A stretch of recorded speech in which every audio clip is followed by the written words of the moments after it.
Text and data rates may apply.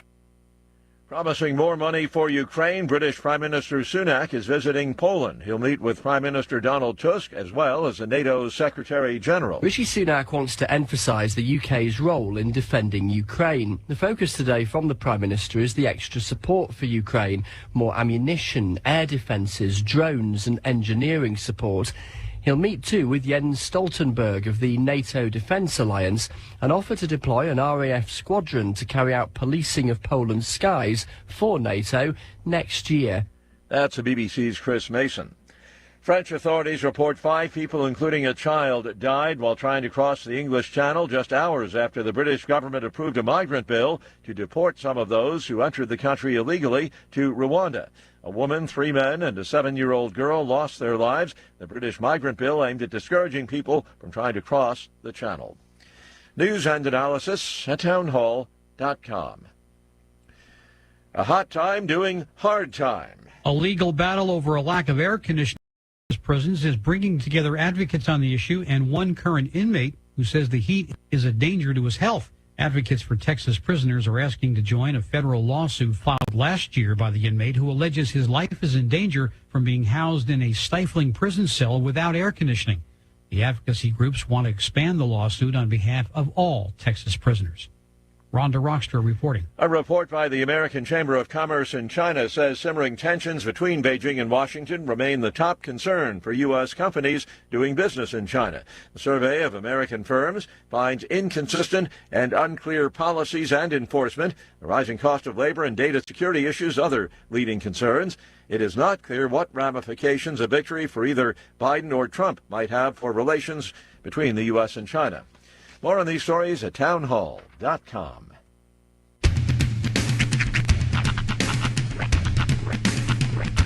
What in the wide, wide world of sports is going on here? I promise you, whatever scum did this, not one man on this force will rest for 1 minute until he's behind bars. Now let's grab a bite to eat. Yeah, come on. I feel the hot wind on my shoulder and the touch of a world that is older. I hit the switch and check the number. I leave it on and then I slumber.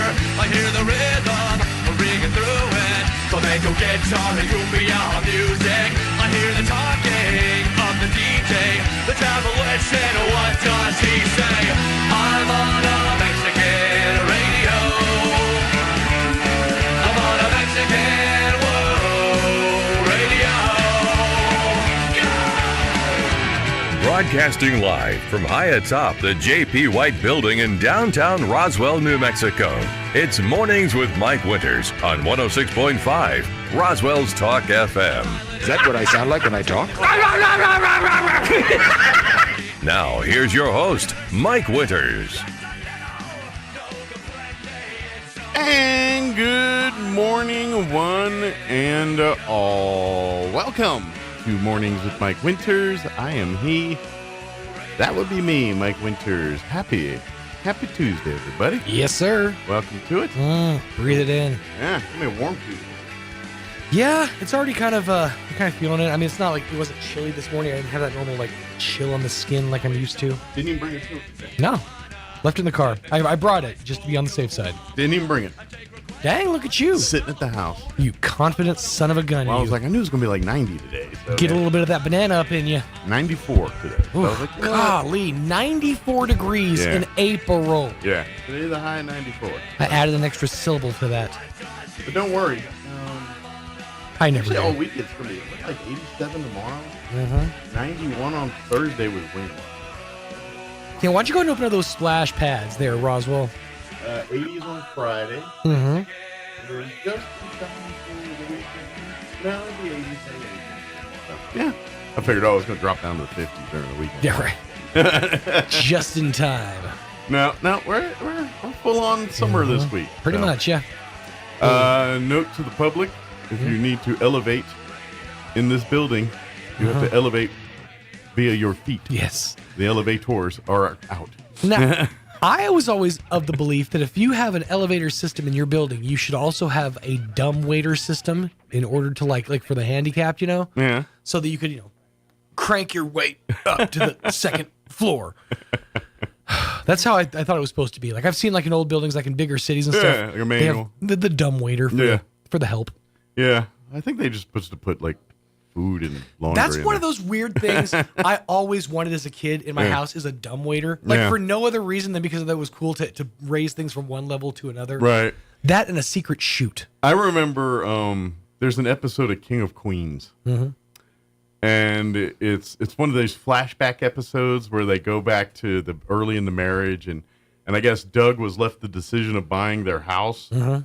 And the house that they have on the show and everything, apparently that wasn't the first house. They found this other house that was like cool, but it would end up on an episode of like Ugliest Houses in America because it's got all these funky things like a dumbwaiter and things, but there's literally zero function to this house. It's got like grass concrete floor with grass on it, and you drop down into it and sit on like bean bags. Like if you were 7 or it was the house of, it was like living in the Keebler house or something. It was just, and so Doug loved it. He bought it sight unseen pretty much. And so the first week or two they're living in this house and he's like, it's got a dumbwaiter and that doesn't work right. Everything. So, and that's where Kevin James is not allowed to make any more decisions the rest of the marriage because of that house. Mm-hmm. So, but anyway, it just reminded me, we talked about dumbwaiter and all that. It was just, I remember that episode where they're talking about the dumbwaiter. That's because we're all internally 7 years old. We all have those, like, no matter how old you get, no matter how, like, established you get in your career or whatever, secretly, you just want to jump over a couch onto a beanbag chair and watch cartoons for like an hour. Absolutely. Yeah. That's all we really want. I mean, think about it. Every time we see a General Lee, a Dukes of Hazzard car, tell me you don't want to slide across the hood. Dude, every time I see a regular car, I want to slide across the hood a little bit. Just anything with a slightly like smooth surface, I kind of want to do that. I kind of want to Starsky and Hutch it. At the very least, climb in through the window. I wish I could get my legs up that high. Well, you can't do that in modern cars. There's not enough room. Dude, it's pathetic how much I struggle to get into my friends' vehicles now. Because like mine is so low to the ground, I have to like fall into it basically. Yeah. The only vehicles that are big enough for you to do that in are too tall for you to do that. They're literally like Rams and Fords and Chevy pickups. I have to get into my friend's pickup truck the same way fat people have to get out of a swimming pool. I got to like slide out and like manatee my way up. Yeah. Well, I take a lot of that consideration into my world, considering who I am and who my wife is. So like I remember not the bed we have currently, right, but the bed we had before, which was actually one of these beds that her parents like used for like a year and got a new bed and said, oh, here. So it was like a king bed set that was thousands of dollars that they gave us. But that bed was so high that and it was high for me. Right. And I'm 5'8". My wife literally had to like pole vault up onto this thing every day. For a guy my size, it's really funny when my feet dangle at any time. And like on the bed that I have, my new bed with the frame, my feet literally dangle off it. Now I feel like a little kid. Well, and I noticed too in my new chair from Glenn's Furniture, which I love, by the way. It's an amazingly comfortable chair. Ding ding, thank you. I noticed that I am shorter than the designed height of the human being intended for this chair. Right. And the reason I notice that is so when you sit in it and then you recline and use the head thing to put your butt has to be in a specific spot. You got to be like postured right to make it so it lines up. And for me to make that happen, I have to slide all the way back, and my feet literally dangle about 2 inches off the ground, like I'm a kid in a high school high chair. And so I got to slide it in that way, and then I work the buttons, everything lines up. But you got to get like the position right. Yeah, but if I just sit in the chair and start reclining, then my body's off kilter with the lining of the curvature of the chair. So it's like your knees don't crook at the right spot. Yeah. Well, it's just that and it's more with the head because the headrest doesn't line up. It just goes, well, that doesn't help. I got to move back and get my head up more. And so that's so much effort to just prevent yourself from doing this. But to get in the right, I mean, most of that works, but to get it in the right perfect thing to where you're like, all right, TV. I can't wait for the next upgrade in Mike's chair. It's just going to be like the arms, they raise up to your mouth so you don't even have to work your arms anymore. Don't get me wrong. The movie Idiocracy, if they had that chair with the toilet, I totally own that. Oh, dude. boy. Yeah, that, the food tubes. Yep. I would buy that and own it. And I would sit pantsless in my home watching TV all day in that chair. Until my wife divorced me. Rightly so. Well, yeah, she's justified. She'd probably win that one hands down. I'd lose everything. I can't take it anymore. I'll just have that chair. Go away. I'll just have that chair, me in the streets. Sitting there pantsless. That's all you need, man. Sitting pantsless in the cul-de-sac in my chair. Right. We got a light. That's all you need. That and some brandware. That's right. Oh man, but yeah, it was but I love my chair. Perfect butt crew. But yeah, short man's world. I deal with that, and clothes is always fun too because it's a little easier now that I'm a little skinnier. But there for a while where I have like adult size here, but not adult size down here, and so it's like to fit it here, it has to go to my knees down here. Right.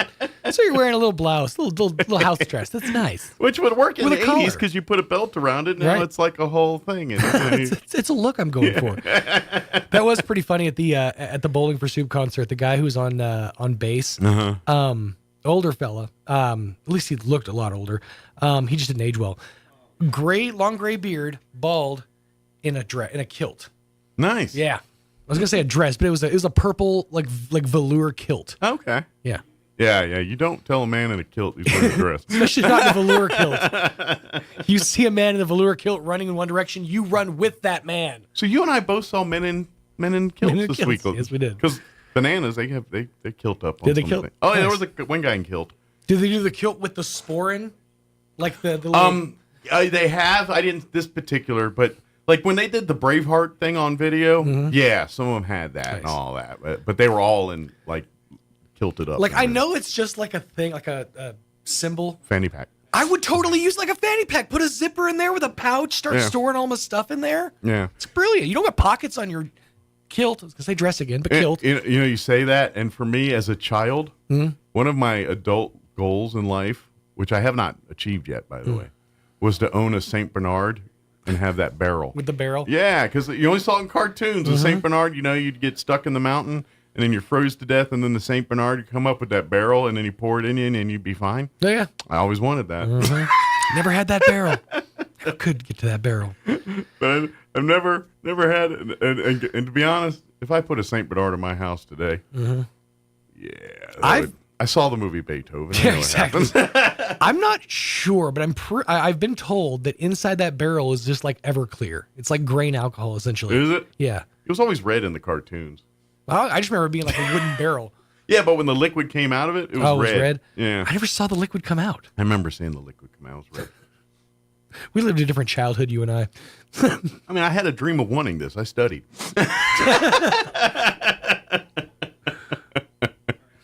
And by the way, I saw something yesterday on Facebook about a show from a kid, and I still can't remember the name of it because I didn't pay that much attention to the thing I was looking at yesterday. But I remember like a year ago, I was trying to explain to Roy about the show, and I was trying to describe it and doing it poorly. And then I saw the picture, and I was like, where's Roy at? I just went, this is what it is. This is the thing. I've since lost it and can't remember where it is. I hate when that happens. But yesterday I had that moment. I was talking with Roy about it like a year ago. And for the life of me, couldn't remember what it was called or anything. And it was kind of obscure. And then someone on one of the Gen X pages, Staple Show, was like, that's the show. But I've since forgotten what all it was. I'm to the point now where it's a miracle that phones and text messages exist, because if I don't get the thoughts out right now, I'm not going to remember them later. Yeah.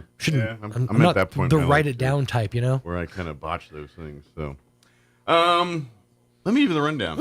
We do have a full slate for you. Indeed. Artist Greg Birch is joining us here in studio in just a few minutes. He's got a couple updates for us, some paintings and things. Also, will be joining us on the phone during that time is author Cindy Sloan Butts. Of course, we've talked to her about her Roswell book, The Roadrunners and Runways of Roswell, which a local fiction book. Well, she's got another one, The Albatross, the Antichrist in Alamogordo, Ooh. which will be we'll be talking with her about this book here. So I if you like love good New Mexico mysteries. I'm a man who likes good alliteration, and that right there, that's some good. Both those books, Yeah, of Road course. Runners, Runways in Roswell, the what is it? The Albatross, the Antichrist, and Alamogordo. Yes. Nice alliteration. Gosh, I love that. And of course, Greg did the artwork for the books and things. So we'll talk with Cindy and Greg here and get updates, talk about the book and all that here, and what Greg's up to and some of his latest. He's got some stuff in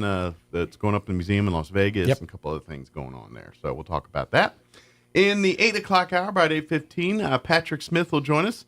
Not wearing his Boy Scout hat today, wearing his Leadership Roswell Alumni Association hat. They wear neckerchiefs, and I guess they do wear hats. They do have hats. Yeah, that's right. They have hats.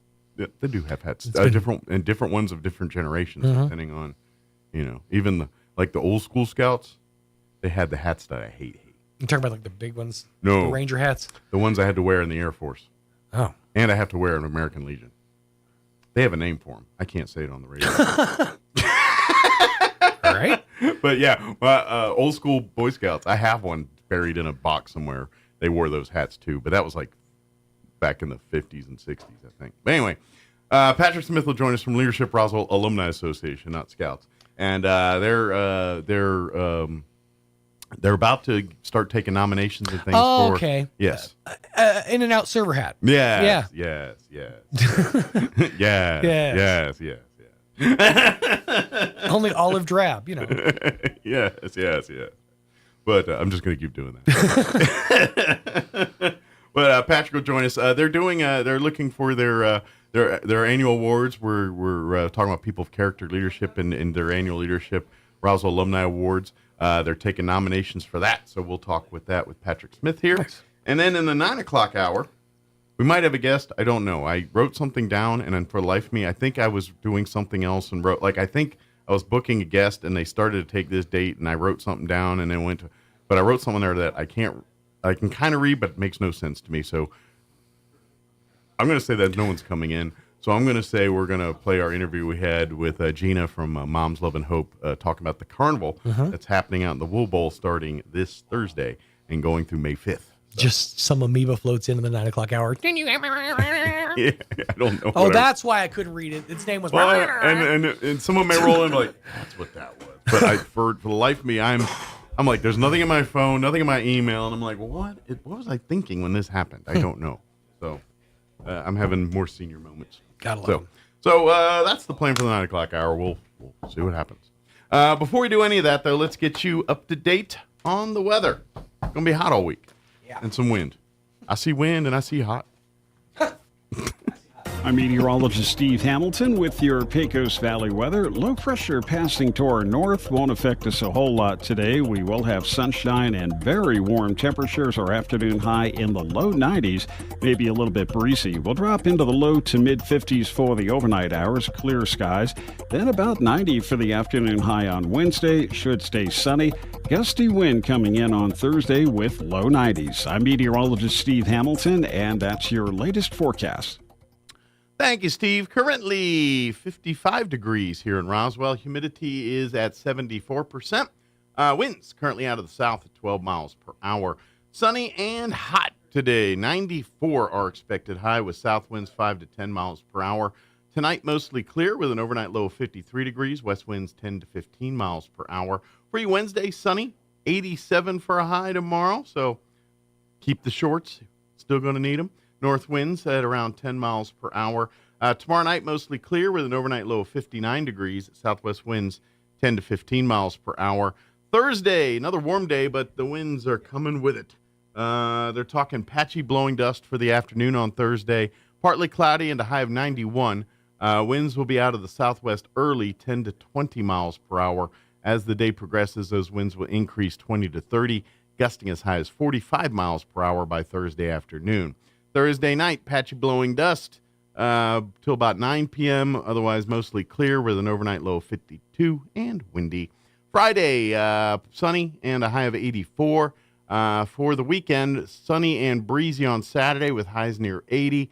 Sunny with a high of 82 on Sunday. So Little wind. Looks like Thursday going to be our day of a little bit of wind, but other than that, pretty nice for most part. All right, it is 7:23. We're going to take a quick commercial break. Your Roswell Livestock Report recap of Smiley Wooten. Quick break, and then we'll have Greg Birch and also Cindy Sloan Butts on the other side. Don't go away. You're listening to Mornings with Mike Winters. Good morning, this is Smiley Wooten at the Roswell Livestock Auction. 1,378 head of cattle sold on Monday on an uneven market with excellent buyer attendance. Compared to last week, stocker calves sold 3 to 5 lower, feeder steers 5 to 8 higher, heifer mates steady to 5 lower, packer cows sold steady, packer bulls $5 to $8 lower, 3 to 400 pound steers 366, 387, 3 to 400 pound heifers 332, 350. 4 to 500 pound steers 118, 366. 4 to 500 pound heifers 261, 332. 5 to 600 pound steers 276, 318. 5 to 600 pound heifers 248, 261. 6 700 pound steers 249, 276. 6 700 pound heifers 190, 248. 7 800 pound steers 231, 249. 7 800 pound heifers 190, 201. Packer cows 128, 138. Canner and cutter cows 112, 118. Packer bulls 145, 159. Feeder bulls 120, 130. Top path the cow calf pairs $2,250 to $3,050 per pair. Top path the bred cow $1,600 to $1,950 per head. Now remember, this is the top of the market, and prices range down from this according to quality, condition, quantity, and feel. We do appreciate the business. This is Smiley Wooten, Roswell Livestock Auction. If you're missing a tooth or several teeth, a dental implant may be the ultimate solution. Implants look and feel so much like real teeth that you probably forget you have an implant. Maupin and Brown Dentistry is one of New Mexico's most experienced implant providers, with literally thousands of implant patients who are absolutely delighted with the results. Call Maupin and Brown today for an evaluation. You'll be surprised how affordable implants can be. Maupin and Brown, your choice for experienced, state-of-the-art dentistry. It takes a long time to develop trust. At LaGrone Funeral Chapel, they've been earning your trust for decades. They understand how important it is to friends and family to celebrate a life in the way you choose. The professionals at LaGrone will ease your stress and anxieties. They'll provide the guidance you need to select a service that's appropriate. And that's what they've been doing for generations, earning your trust and doing the right thing. LaGrone Funeral Chapel and Crematory, 900 South Main in Roswell. Online at LaGroneFuneralChapels.com. Senator Greg Nybert is known as a conservative Republican who is effectively fighting for us in Santa Fe. In the last session, Greg Nybert helped stop harmful legislation that would penalize New Mexico businesses with outrageously expensive financial burdens. He knows small businesses do not need more regulation.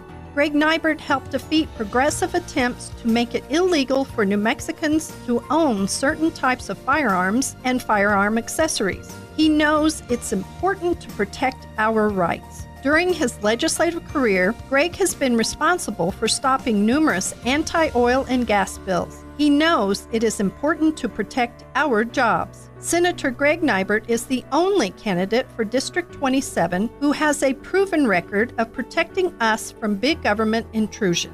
Greg Nybert stands for the rights of the people and pledges to continue his work. Please vote for Greg Nybert for Senate District 27. Paid for by Greg Nybert for State Senate.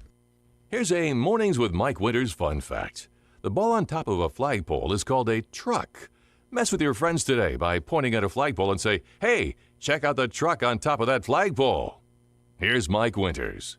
And good morning. It is 26 minutes after 7 o'clock, and joining us in studio this morning, of course, we have artist Greg Birch back with us. Good morning, Greg. Good morning, sir. How are you? Doing great. Welcome back. Glad to have you back in studio here. He's always fun when we have Greg on here. And also joining us on the phone this morning is author Cindy Sloan Butts, which we've talked about several of her books before, including her one here on Roswell. Well, today we've got a new one here for you Alamogordo fans here. So if you love mysteries and things that are New Mexico-centric, then you probably want to pay attention for the next few minutes here. But good morning, Sydney. Can you hear us okay?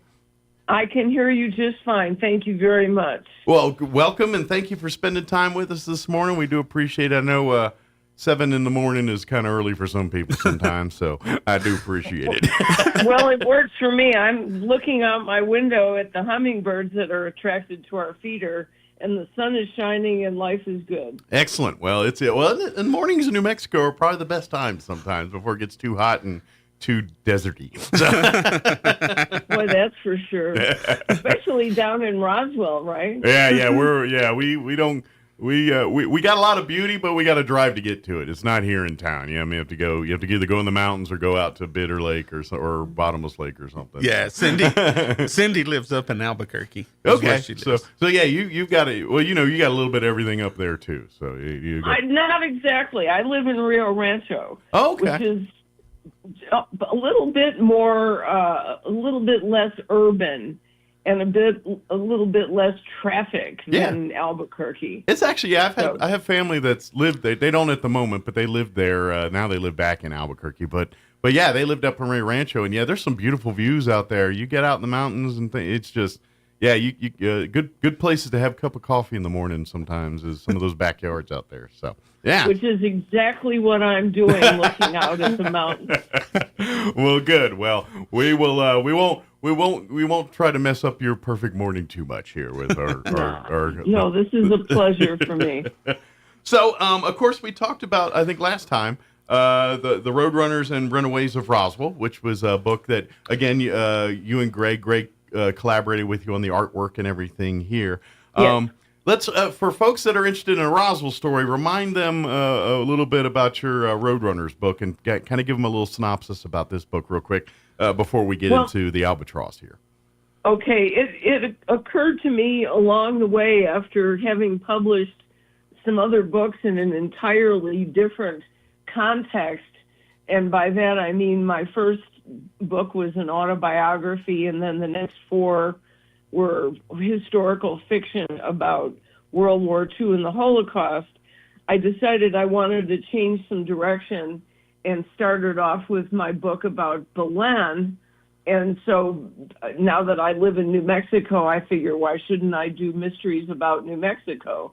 So after I did Belen, Roswell was a perfect choice due to Roswell's history. And we are a lightning rod for those mysteries, that's for sure. Boy, that's for sure. But I promise you, there are no aliens in my book. Not one. Very good. Not one. Good. But yeah, we talked a little bit about it. And if you love those good whodunit, those kind of, and I always love reading books about like your local area and things like that. Like, I grew up in Maryland, D.C. area, so I always gravitated to stories that took place there. They always seemed a little bit, especially when they're talking about landmarks and things that you either pass every day or recognize or grew up around.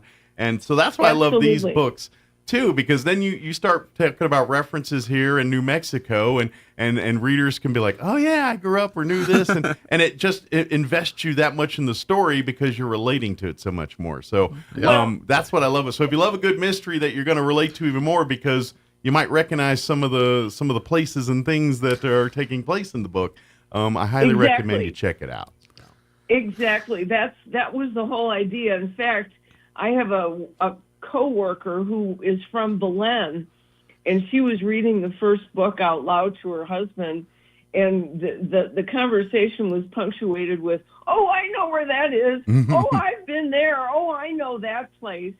So that makes me happy that my historical research was ample to enable readers to be able to relate to it on a factual basis, as well as the whodunit part, who killed whom and why and so on. So that kind of that spawns a question, because when you talk about like Hollywood and movies and TV and things, sometimes geographical details get thrown by the wayside because it might detract from the story a little bit.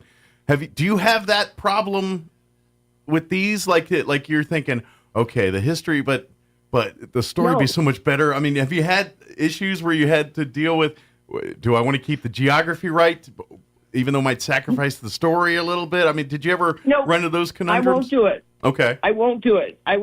For my basis, for my background in historical fiction, 4 books in historical fiction where I created some World War II characters, but all the history in my books is accurate and complete, then I'm grounded in, let's call it, respecting history. Love that. Yeah, I love that. And again, some of my favorite reads are those books that follow the history accurately, even though we're talking about a fictional story set in that time period. Well, a person. Yeah, or a fictional person set in that time period. Yeah, I do. Exactly I love that kind of thing. So, again, because the people that are fans of it are going to be mad at you when you get it wrong, and you're going to hear about it. Exactly. Yeah, and I lost you because I spelled Belen without the accent on the final E. Yeah. And I was very careful about that, having discovered recently that Belen is Spanish for Bethlehem. So how could I botch that, right? Yeah, that's so. So I would imagine as an author, I'm kind of curious. Does the story come to your head first, and then you try to find or is there a historical period or historical thing you're saying, I want to focus a story around this? Like, kind of, which comes first, the chicken or the egg here on like when you're creating a story? Is it the location that inspires the story, or does the story inspire a location to set it in? Well, it's magic. Okay. and here's why. First of all, I have to address the nod to Greg, who is such an incredible, talented illustrator. And I've said before, he gives image to my words, which helps enormously in terms of recognition and such. And think about it, when we all look, I mean, if you know what book you're looking for it. But when you just go into a library or a bookstore and you're not sure what you want to read, guess what draws you every time? It's the picture. Cover. Yeah, the picture. The You're like, cover. ooh, that looks salacious. I want to see that. Or ooh, that looks awesome. So Greg is their first introduction to you is Greg's interpretation of your book. So I imagine that's a very important relationship you two have to have there. So it's huge. Yeah, it's huge. I did the covers of the first 3 books that I did on my own, and they fall way short of Greg's art. And I'll never do that again, by God. Well, but in answer to your previous question, for the purposes of continuity, being an author, I have to pay attention to continuity, right? This is true. The answer is magic, and I'm not being flippant or anything else when I say that, but typically I will come up with a geographic location, as I did Belen and Roswell and Alamogordo. Okay. And I will seize some facts about those areas. Okay. For instance, you can't talk about Alamogordo without talking about White Sands, can you? No, it'd be really hard. I mean, you're like, because everywhere you look, they're like, why is these big white mountains in the background out here? Right. And Oppenheimer did me a great favor by giving me access to Trinity and all the other geography associated with Alamogordo. So that's where I started. I said, all right, we're going to have a murder mystery about Alamogordo. But one of the things for which I'm eternally grateful as an author is that I'll sit down in my office here and look at the birds and the mountains and so on, and words just happen. The plot just unfolds, and I get to create the story behind the history that I've identified. Well, when you were talking about the cover art and everything, and by the way, the book, the latest book, the one where that Cindy has it's called The Albatross, The Antichrist, and Alamogordo. For those watching the video, you Anarchist. Can see. Oh, I'm sorry, the Anarchist. Sorry, I was reading fast and trying to do it. Anarchist and I don't want to Alamogordo. upset anybody. Sorry, I was reading quick and I saw but there's the cover art, and I'm telling you, when I see this, it evokes Alfred Hitchcock to me. I don't know about you guys, and I don't know if Greg, that was an intent to have a little Hitchcock, but when I see it, I feel a little Hitchcock there when I look at this. I feel. Well, I wanted a retro font, or even Agatha Christie Hitchcock. Yeah.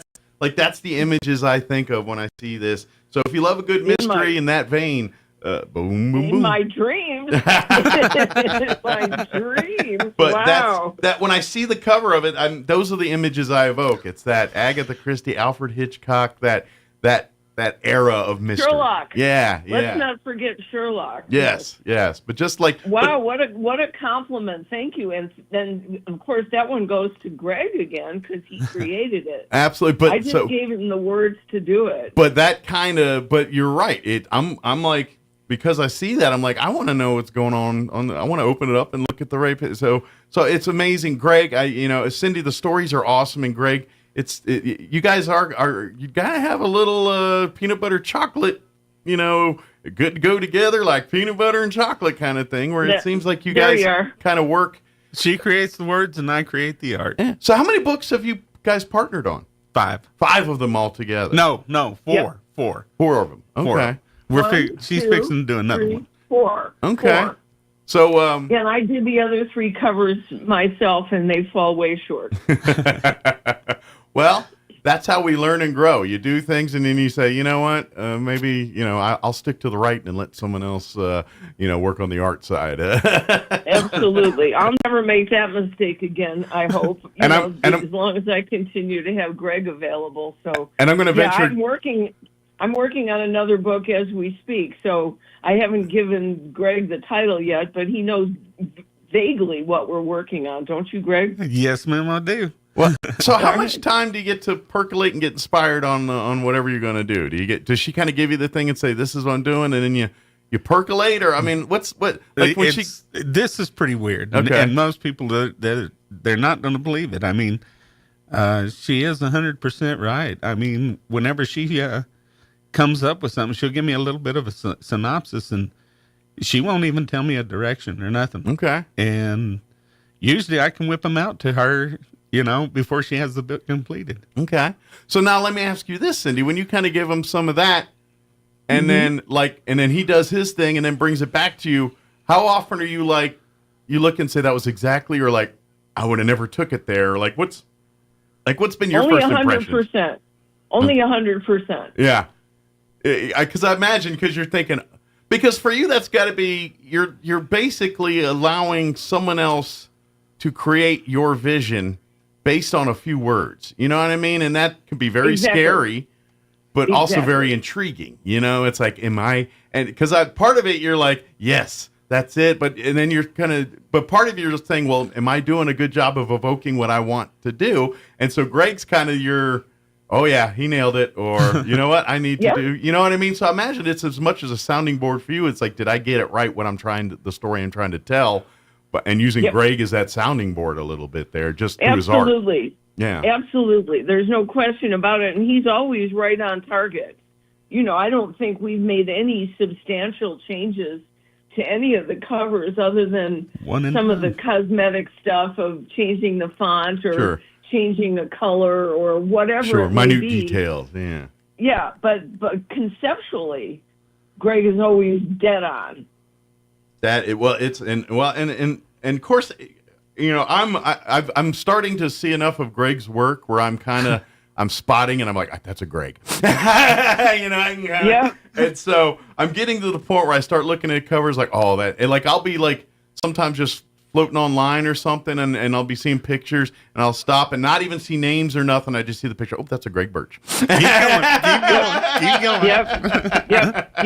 Right on. And so, and I have one of them on the wall in my home. So I'm probably the best advertisement of all. Right? Yeah, she's got one of my paintings. That's how we first met. That's how that's how the relationship started. She saw one of your paintings and bought a painting, and the rest is history. The rest is history. So you never know what things happen in life that could create the biggest relationship or the big thing that just turns the page into something that just turns your life into a completely different direction for the better. Yeah. That's awesome. So, but absolutely, the newest book from Cindy, The Albatross, The Anarchist. I'll get it right the second time. Alamogordo. Well, I saw the big anarchy symbol. That should have been a clue next to it. But I was reading fast and trying to show it at the same time, so it just kind of came out the wrong way. It's not a test. But the book is available now. Amazon, they have it. Is there other places we recommend folks to find a copy of this, or just go through Amazon?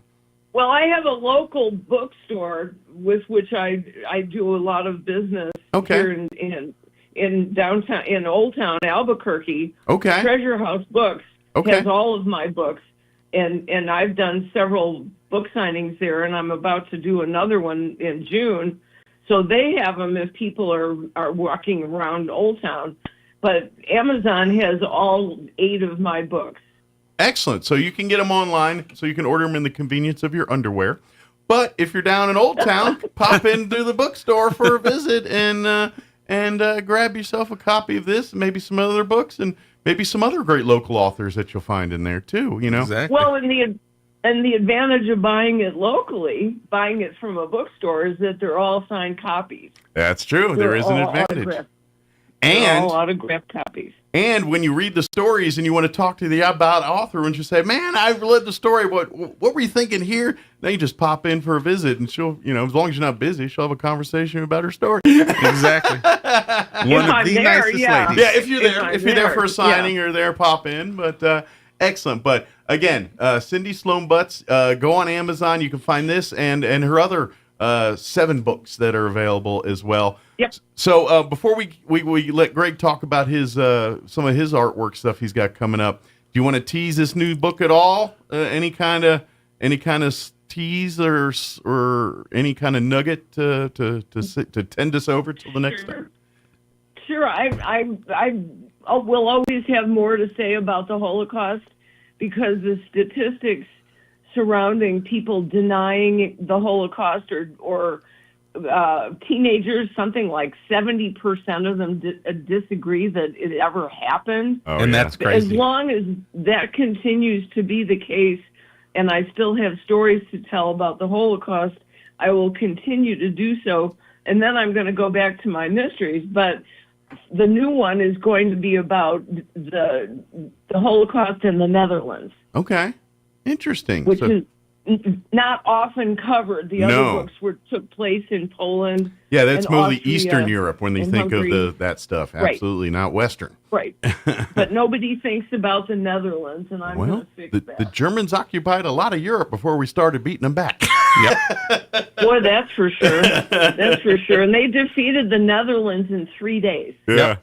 Yeah, we always talk about France falling quick, but the Netherlands was just as quick. So you're absolutely. So that'll be some interesting stuff. And by the way, anybody that denies Holocaust, spend an hour in the Holocaust Museum in Washington, D.C., and your mind will change. I guarantee you. Yeah. For all those people that talk and think like that, spend an hour in there, and you come tell me it was fake after that. And then, hello. Or spend 10 minutes with me. Yeah, exactly. Exactly. Because I did get to experience that a couple times. Like I said, I grew up there, and to me, that was the most haunting, I mean, it's an excellent museum, but I've never been depressed coming out of a museem like I was coming out of the Holocaust. I know, it just tears you up. And like she said, these kids, they're falling in suit. Yeah. Just, taken for what people's telling them. And yeah, absolutely. It's got to stop. Absolutely. Yeah, this is That's my job. Excellent. That's what I do. Well, that's how we do it. People don't realize that the world of books,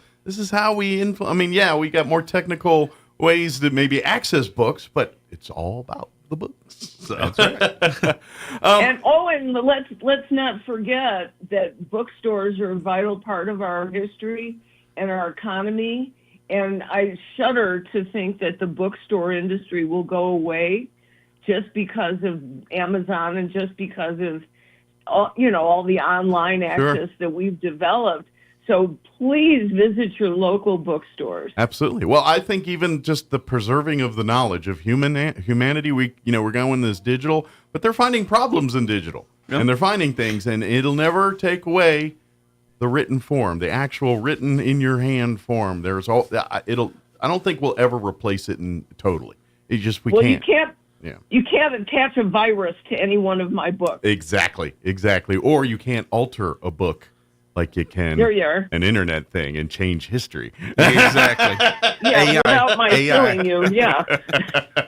Right. Absolutely. Speaking of the art, and now that you can alter a little bit. If you got Greg's level of art, you can fix a boo-boo on a painting. I leave that to Greg, because anything that I do that's art is going to be bad anyway. I have zero. I can appreciate, and I did make one painting once that, thanks to an artist, that made me look good, but oh boy, howdy, that was a lot of work to get that one done. So, but I'll stick with my keyboard. Thank you very much. Of course, Greg, for folks just tuning in or just coming in or not familiar, Greg's been with us for several years. He does most of the art that is donning our studio, except for that flag there, is done by Greg Birch here, and stuff he does. Yeah, he's given me paintings and just does that. And of course, you have paintings in museums across the country. Yes, sir. And we got some more updates here. Some more paintings are going to get new homes here in New Mexico too. So ones you don't have to travel that far to see. Nope. Here's this one. Okay. Coming this Thursday. Oh, cool. This one right here will be in. Wow. Okay. Oh, what a try to get all that into the picture. Somewhere in there. I feel like I need to duck. I know, right? Okay. Right there. Oh, wow. This one will be up in Fort Sumner at the Chamber of Commerce. Okay. And which building is that one in Fort Sumner? Is that? Well, you go out there to where the Bosque Redondo is. Okay. Out there. From the Indian March. Okay. And I got to confess. Huh? Oh, he went full screen, so it'll be a little easier to see there. There we go for our video folks. So sorry, we're navigating video on a radio show, so that's what happens there. Yeah, my dyslexia is kind of kicking in. We do that. We do that, Cindy. That's how it happens to our show sometimes. We try to show things on the video. It sounds like a fight. But there it is. This one here, historians alike, I mean, they're going absolutely crazy over that thing because I painted the 2-story Pete Maxwell house. Okay. And it's up there at the Chamber of Commerce because they took over in front of the burial site where they buried Billy the Kid. Okay. And so that Chamber of Commerce is right there in that metal building now. Okay. And so if you go in there, they've got the original 2-story that I had painted and donated to them. Now this one will sit right beside it, which is the sister painting to this one. Okay. Historians alike, during Billy the Kid's time, you're actually seeing the 1-story, which we all agree would have been in Billy's time. Gotcha. So this is the 2-story. In the time of Billy the Kid, when Billy was there and allegedly got killed, or depending on which story you believe. Well, he did. I would say he did. I was making a Bushy Bill joke. So, yeah. My bad. But yeah. And so if you were there when in the time of Pat Garrett and Billy the Kid, and when all that went down, more than likely this is what that house would have looked like during that time period. Yeah. Due to all the archaeological and historical stuff that's in the archives and things like that.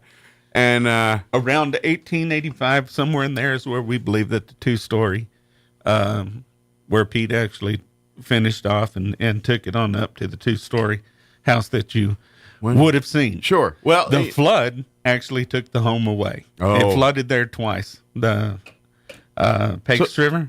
So is there a foundation or anything or any kind, or is it No, it's just all overgrown. There's a grave marker now that says this is where Billy got killed. Okay. And stuff like that. Yeah. But the home itself is gone. Okay. To history. See, and that's my bucket.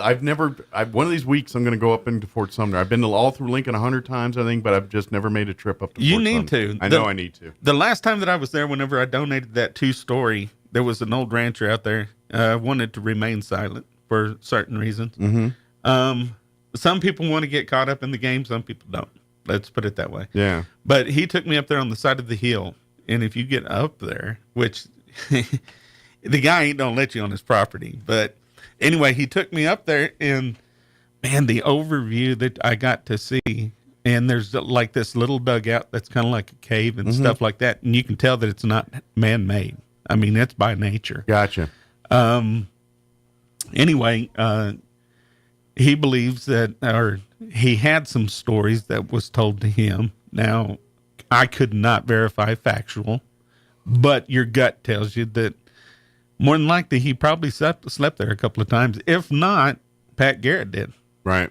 I mean, because the overlook is just, you got the bird's eye perch. Sure. If you're a person that's trying to watch your back, that's a good place to watch your back. Yeah. And it was just one of those things that just, it happened down at the local restaurant. I stopped in because I was early, and I just got me a cup of coffee, and we started talking, and I told him while I was there. Well, and that's the beauty of small town stuff. You learn, and especially when you get to talking, someone's like, "Wow, you here? I'm doing some research for painting," and next thing you know, people are like, "Oh, really?" And they'll love to share that history because, again, it's getting back to when we're talking about Cindy's books. Yep. People love to share their local and their experiences with you, and they love to read about and hear others sharing the experiences that they too have, and so that's all part of that. So I've got another painting that is the Puerta de Luna, and this is where Billy the Kid basically had his last meal. Now, again, for everybody that's out there, I am not trying to put Billy the Kid as a hero. Mm-hmm. That is not why I'm doing this. You're just trying to record the history that took place. These places through your painting. Yeah. These places actually existed. He just happened to touch these places with a story. Sure.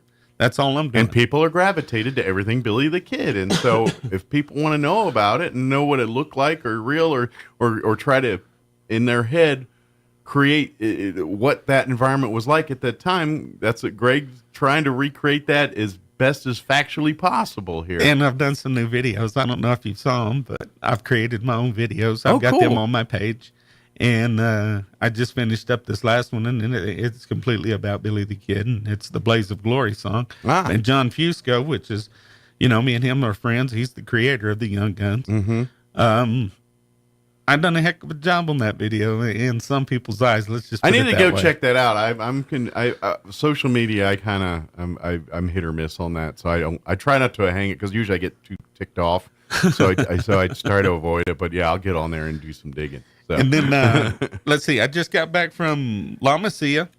Dropped off the painting over there. Okay. That was of the courthouse. I'm currently working on a painting that will go to Roswell if Roswell will take it. And let's just say that it's a little treat. Excellent. It's not what most people were going to expect because most people haven't seen it. Nice. But it's a history painting. Excellent. I've got another painting that is already drawn. I just got to get it finished painted. But it's going to hang in Columbus, New Mexico, and it's a Pancho Villa. Okay. They actually reached out to me on that one, so that one's going to be a fun one to do. And the one that I'm currently in the middle of working on is the Pony Express. Okay. That was St. Joseph, Missouri, is where they were stationed, and the Pony Express only lasted 18 months. I was, you know what? It's just funny you mentioned that. I was literally there's on Hulu. It's a History Channel show, and they talk about like the corporations and that built America and things we talk about. And there was an episode about the FedEx and UPS and all that. But during their little thing, there was the short thing about the Pony Express, and yeah, it was like we know so much about it, but in the Culpa history, it was a couple of weeks that the Pony Express existed. It was a complete failure. Yeah, well, it was 18 months. Yeah, is what it lasted. Yeah, I would say it was very short. But 400 horses is what they had. Yeah, 10 days is what they gave these riders, and they basically wanted orphan kids. Yeah, nobody else. Well, I mean, it was because it was like they knew, and they posted, and I had told my mom, I showed her the poster. And it states on there that your life is in your hands. Yeah. At every turn. Well, yeah. Well, you can die. Well, and that's what you hear terms like riding shotgun. That was all starting with the Wells Fargo transporting the stuff, but that was the Pony Express. Was the male version of that, getting it out west, and it was literally just like the images you think of the kid on the horseback riding as fast as he can, like Paul Revere through the town to go. That's literally what the Pony Express was. Well, they were riding through nations. Is what they was doing. Well, that was the thing of the West. Yeah, They were doing. But it was a huge failure, and it only lasted, like you said, less than 2 years. Yep. But it was one of those. I think that the images just captured the American imagination, folklore. So that's why I think its culture has lasted longer than the actual event it did. The perseverance. Yeah. Of it. But that's cool. I just saw the time. We're running out of time here. But of course, if you want to see more of Greg's stuff, please follow Greg on Facebook and through And of course, Greg does commission work too and stuff, or if you're wanting artwork done, he'll paint you anything. Like he'll paint anything from cartoon characters to the most historical, accurate paintings. He covers it all. So, and then of course, follow here, and then of course, don't forget, get on Amazon, look for Cindy Sloan Butts. The latest book is called The Albatross, The Anarchist, and Alamogordo. But Thank you. But don't sleep on the other books. She's got 7 other books there that I think that you're gonna want to check out too here. Yes, so sir. if you love mysteries and you love New Mexico, you're probably gonna want to check out more of Cindy's books here and things too. Thank you so much. And Cindy, I Yeah. am going to be seeing y'all up in Ruidoso. So I'll be up You're there. going to see me in Ruidoso, huh? Yeah, whenever y'all get up there. You said you're going to be up there next month. Yeah, June. Excellent. June. We'll be in Ruidoso for a week in June. June's a good time to be in Ruidoso. Yep. Not a good I time to should be in say. Roswell. So I will see y'all there. I'll be there. Excellent. Well, Cindy, thank you very much, and we look forward to talking again soon. And we can't wait to hear more about your next book, especially talking about the Holocaust and this one, little European flair on this one. So we look forward to that too. So Thank you so much. thank you. Have a great day, Greg. As always, You thank too. you, Thank y'all. and we'll talk to you all next time. Okay. You betcha. Thanks All right. so much. Thank you. Take care. Bye-bye. Bye bye. All right. It is 7:58. Quick break before news. Don't go away. New Mexico Governor Lujan Grisham has pursued an agenda to seriously impair and remove your Second Amendment rights to use, own, or purchase firearms and firearm-related items in our state. Last legislative session, District 27 Republican Senator Greg Nibert worked effectively and successfully with the NRA and other pro-Second Amendment groups to defeat the governor's attempt to ban or register firearms and accessories. We must retain legislators like Senator Nibert, who has the proven knowledge, skills, and experience to stop the liberal progressives from imposing upon our constitutional rights. Senator Nibert is the only candidate running for Senate District 27 to be rated A and endorsed by the NRA. Please vote to retain Senator Greg Nibert for Senate District 27. Paid for by Greg Nibert for State Senate. Are you or a loved one having a hard time getting to your medical appointments? At Artesia General Hospital, we believe that transportation should never be a barrier to good health. That's why we're excited to announce our new non-emergency medical transportation services. Each of our vans is wheelchair accessible, and our friendly certified drivers go the extra mile by meeting you at your doorstep and ensuring a comfortable ride to your Artesia General Hospital services. Rides are available Monday through Friday from 7 a.m. to 5 p.m. Schedule your ride today by visiting artesiageneral.com/transportation or calling 575-736-8211. Here's a Mornings with Mike Winters fun fact. Slugs have 4 noses, but no fingers to pick them. Here's Mike. What's going on? Now, prosecutors claim Mr. Trump illegally tried to influence the outcome of the 2016 election. The defense says that trying to win an election is called democracy and is not a crime. Now it's New York University witnessing big anti-Israel protests. Numerous demonstrators arrested last night. Demonstrations at Columbia University igniting controversy over the police presence on the campus. The NYPD's Michael Gerber says that although the campus is private property, officers will respond. If there's a crime in progress, if someone's in danger, as with any private property, we're going to go in. Protests elsewhere, including at the University of Michigan, at Yale, UC Berkeley, UNC, and MIT. The city of Baltimore filing suit against the owner and manager of the container ship that brought down the Francis Scott Key Bridge, seeking to have the two companies held fully liable for the deadly bridge collapse. Judge in Arizona declaring a mistrial in the case of rancher George Allen Kelly. He's accused of the 2023 fatal shooting of a Mexican national on his property near the U.S.-Mexico border. Primary day in Pennsylvania, helping to set the lineup for a high-stakes U.S. Senate race between Democrat incumbent Bob Casey and Republican challenger David McCormick. Contest will help decide control of the U.S. Senate next year. Watching Wall Street, the Dow's up 168 points, NASDAQ ahead 147. More on these stories at townhall.com.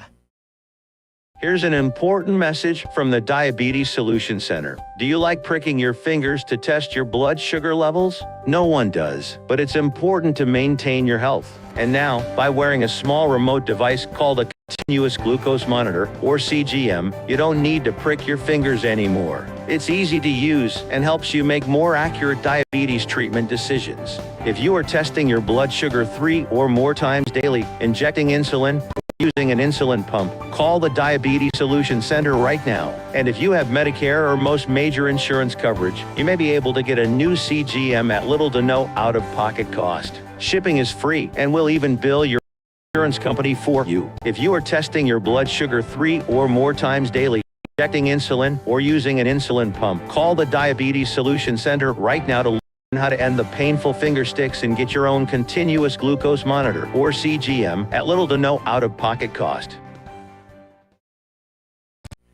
4 spears taken from Aboriginal people by the 18th century British explorer Captain James Cook when he first arrived in Australia are now being returned. The spears were taken from the villages of the Gweagal people living at Kami, the Aboriginal name for Botany Bay, in 1770 and given to Trinity College the following year. They've been held by Cambridge University's Museum of Archaeology and Anthropology since early in the 20th century. Trinity College made the decision to repatriate them after discussions between the museum and the La Perouse Aboriginal community, representatives of the Gweagal people and the broader Dharawal nation. Direct descendants of the Gweagal people who crafted the spears will be present at a handover ceremony in Trinity's Wren Library this morning. And that's a BBC's Nord Nanji.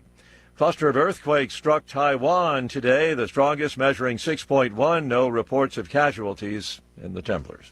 News and analysis, townhall.com. Matt Ryan, one of the most successful quarterbacks of the modern era, is calling it a career. Ryan officially announced his retirement from the NFL after putting up Hall of Fame-worthy numbers over his long career with the Atlanta Falcons, but coming up short of a Super Bowl championship. His decision to retire was not a surprise, given the quarterback had not played since a disappointing season with the Indianapolis Colts in 2022. The former number 3 overall pick out of Boston College threw for 62,792 yards and 381 touchdowns over his 15-year career, spent mostly as the face of the Falcons during the most successful era in franchise history. I'm Gethin Coolbaugh. A big announcement today from the Chicago Bears, the team announcing plans for a state-of-the-art, publicly owned enclosed stadium to be located on the city's museum campus near Lake Michigan. More on these stories at townhall.com.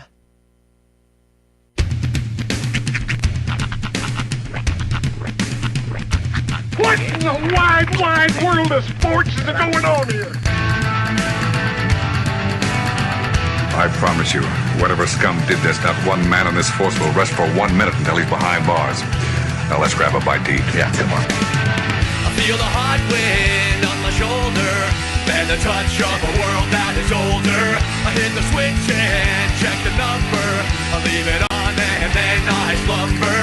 I hear the rhythm ringing through it. Flamenco guitar and cumbia music. I hear the talking of the DJ. The devil said, what does he say? I'm on a Mexican radio.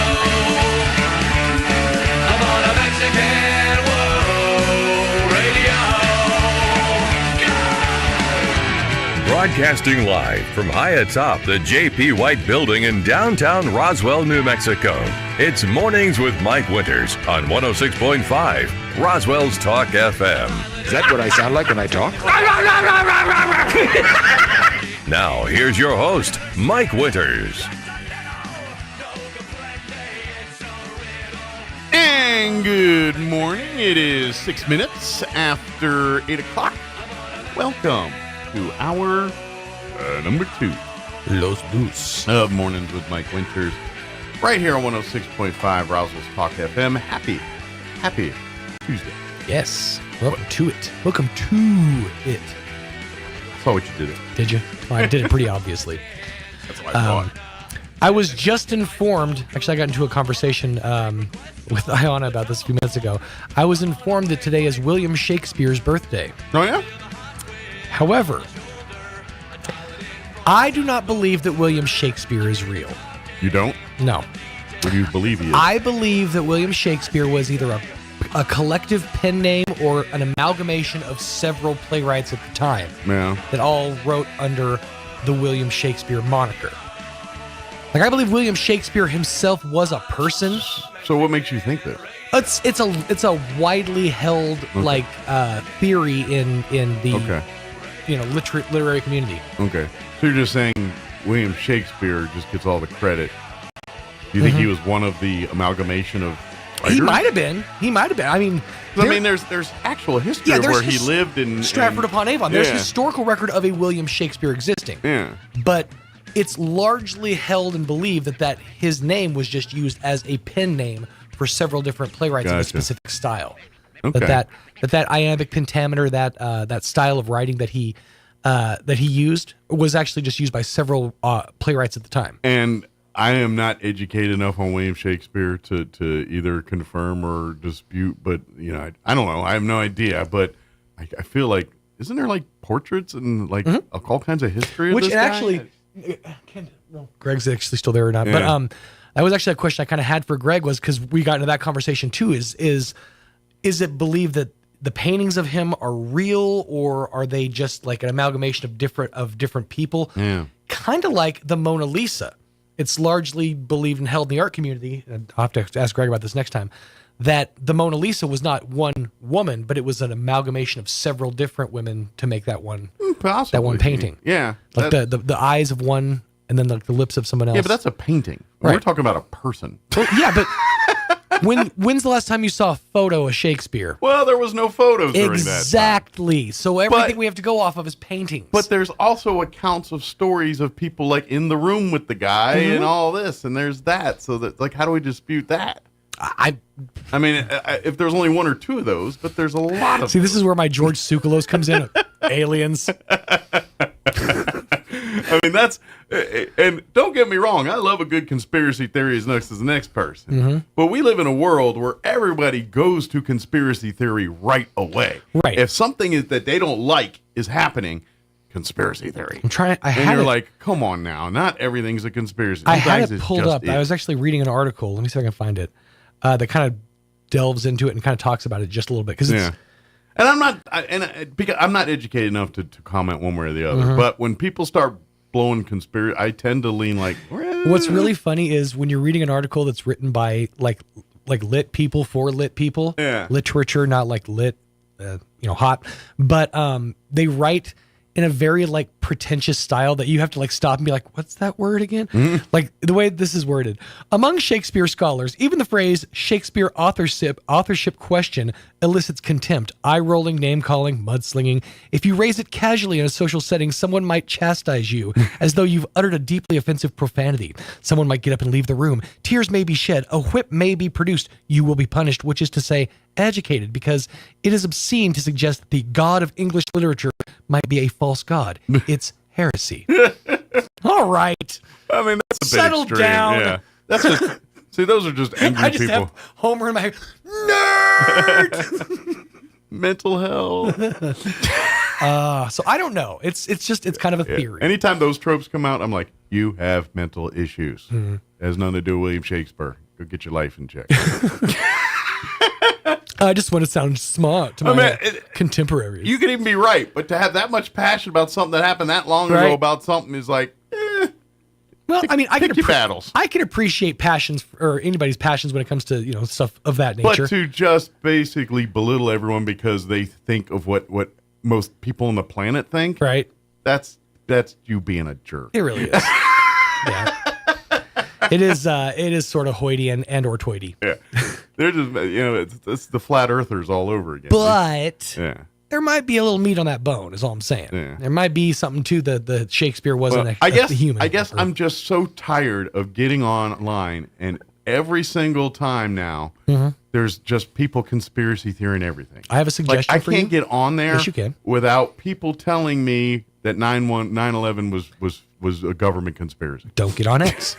Oh, Don't get on X. No, that you want to know how to get online without being bombarded with conspiracy theories. Don't get on X. Well, It's on Facebook not been too. on X since it's been X. Yeah.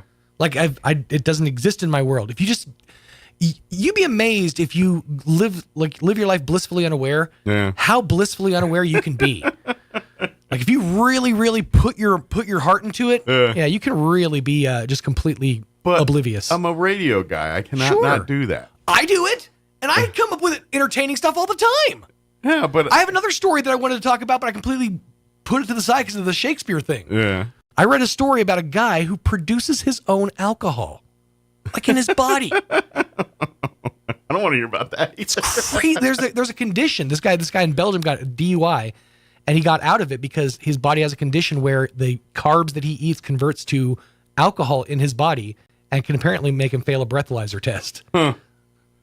But he got acquitted. He got acquitted because it was his own body. Okay. But that was the story I was coming in with, and then that Shakespeare stuff came up, and I was like, well, this is more interesting.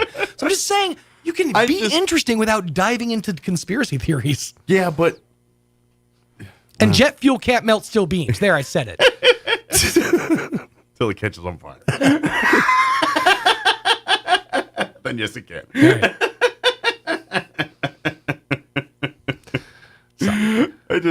I understand your frustration, though. I really do. I just, why do I live in a world where everybody defaults to conspiracy? Mm-hmm. And I'm like, just because there's the internet and now there's everybody with their opinion doesn't mean it's a good one. Right. And there's literally people that get online and they take these things as gospel. And I'm just like, how new to earth are you? like even before the internet, there was always someone trying to sell you a bag of goods. I was going to say, you're going to say a false bill of goods, aren't you? Thanks to Wavestar on that one.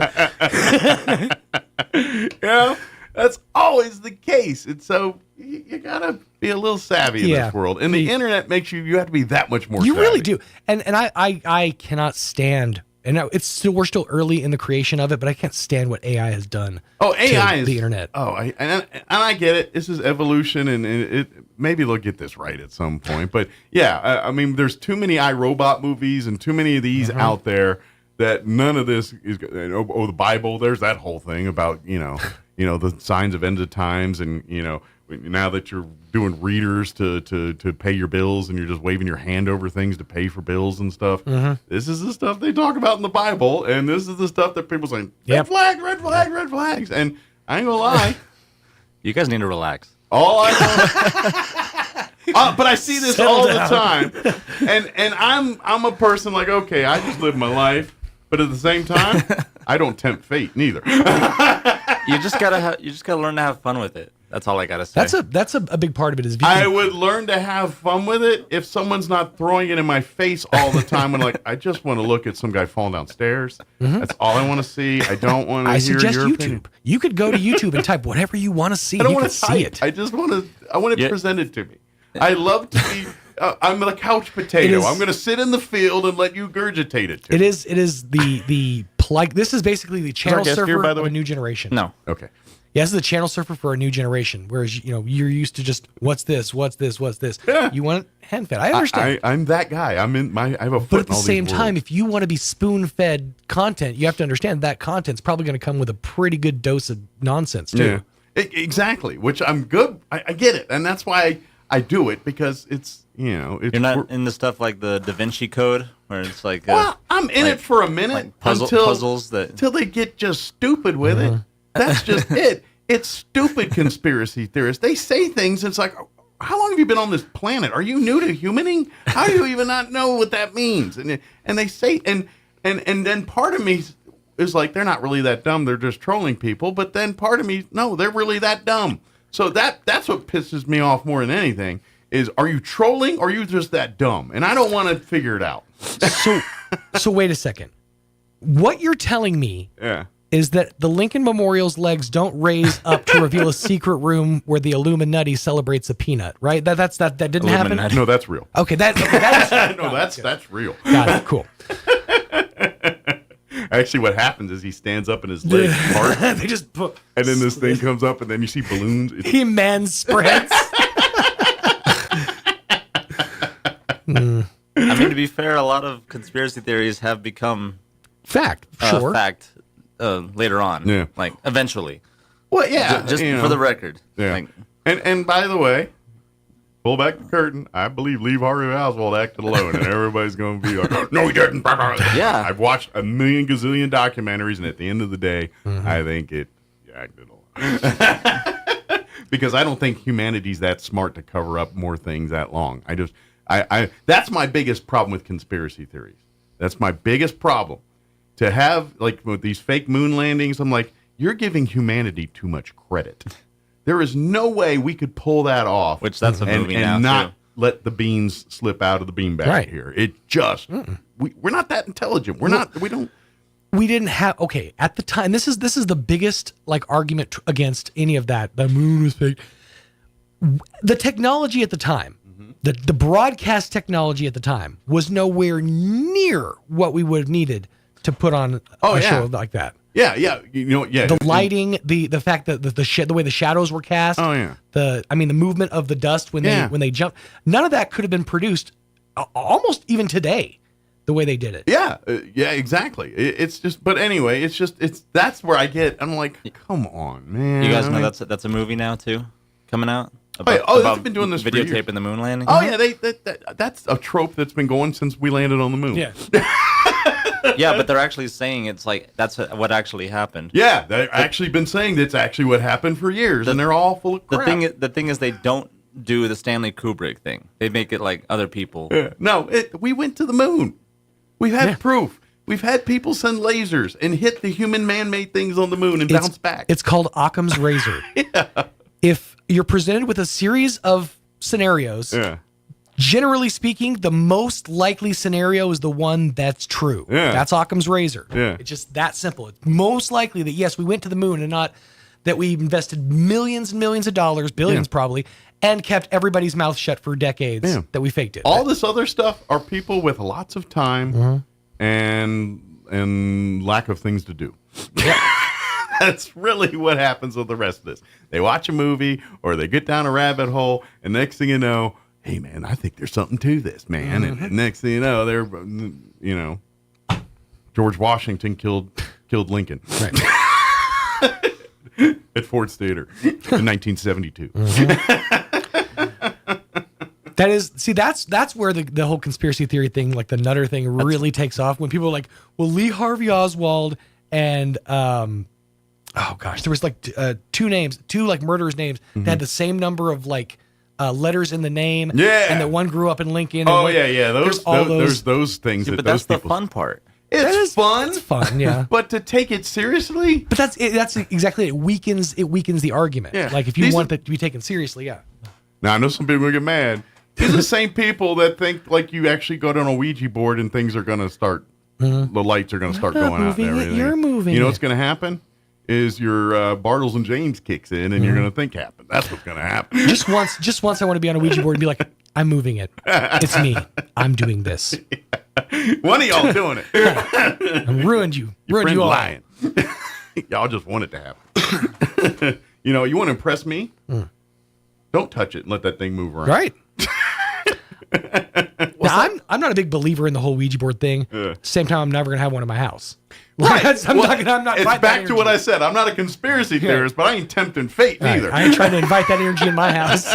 Just in case somebody's right, I'll be like, no, I don't believe in it, but if it does happen, I will be prepared.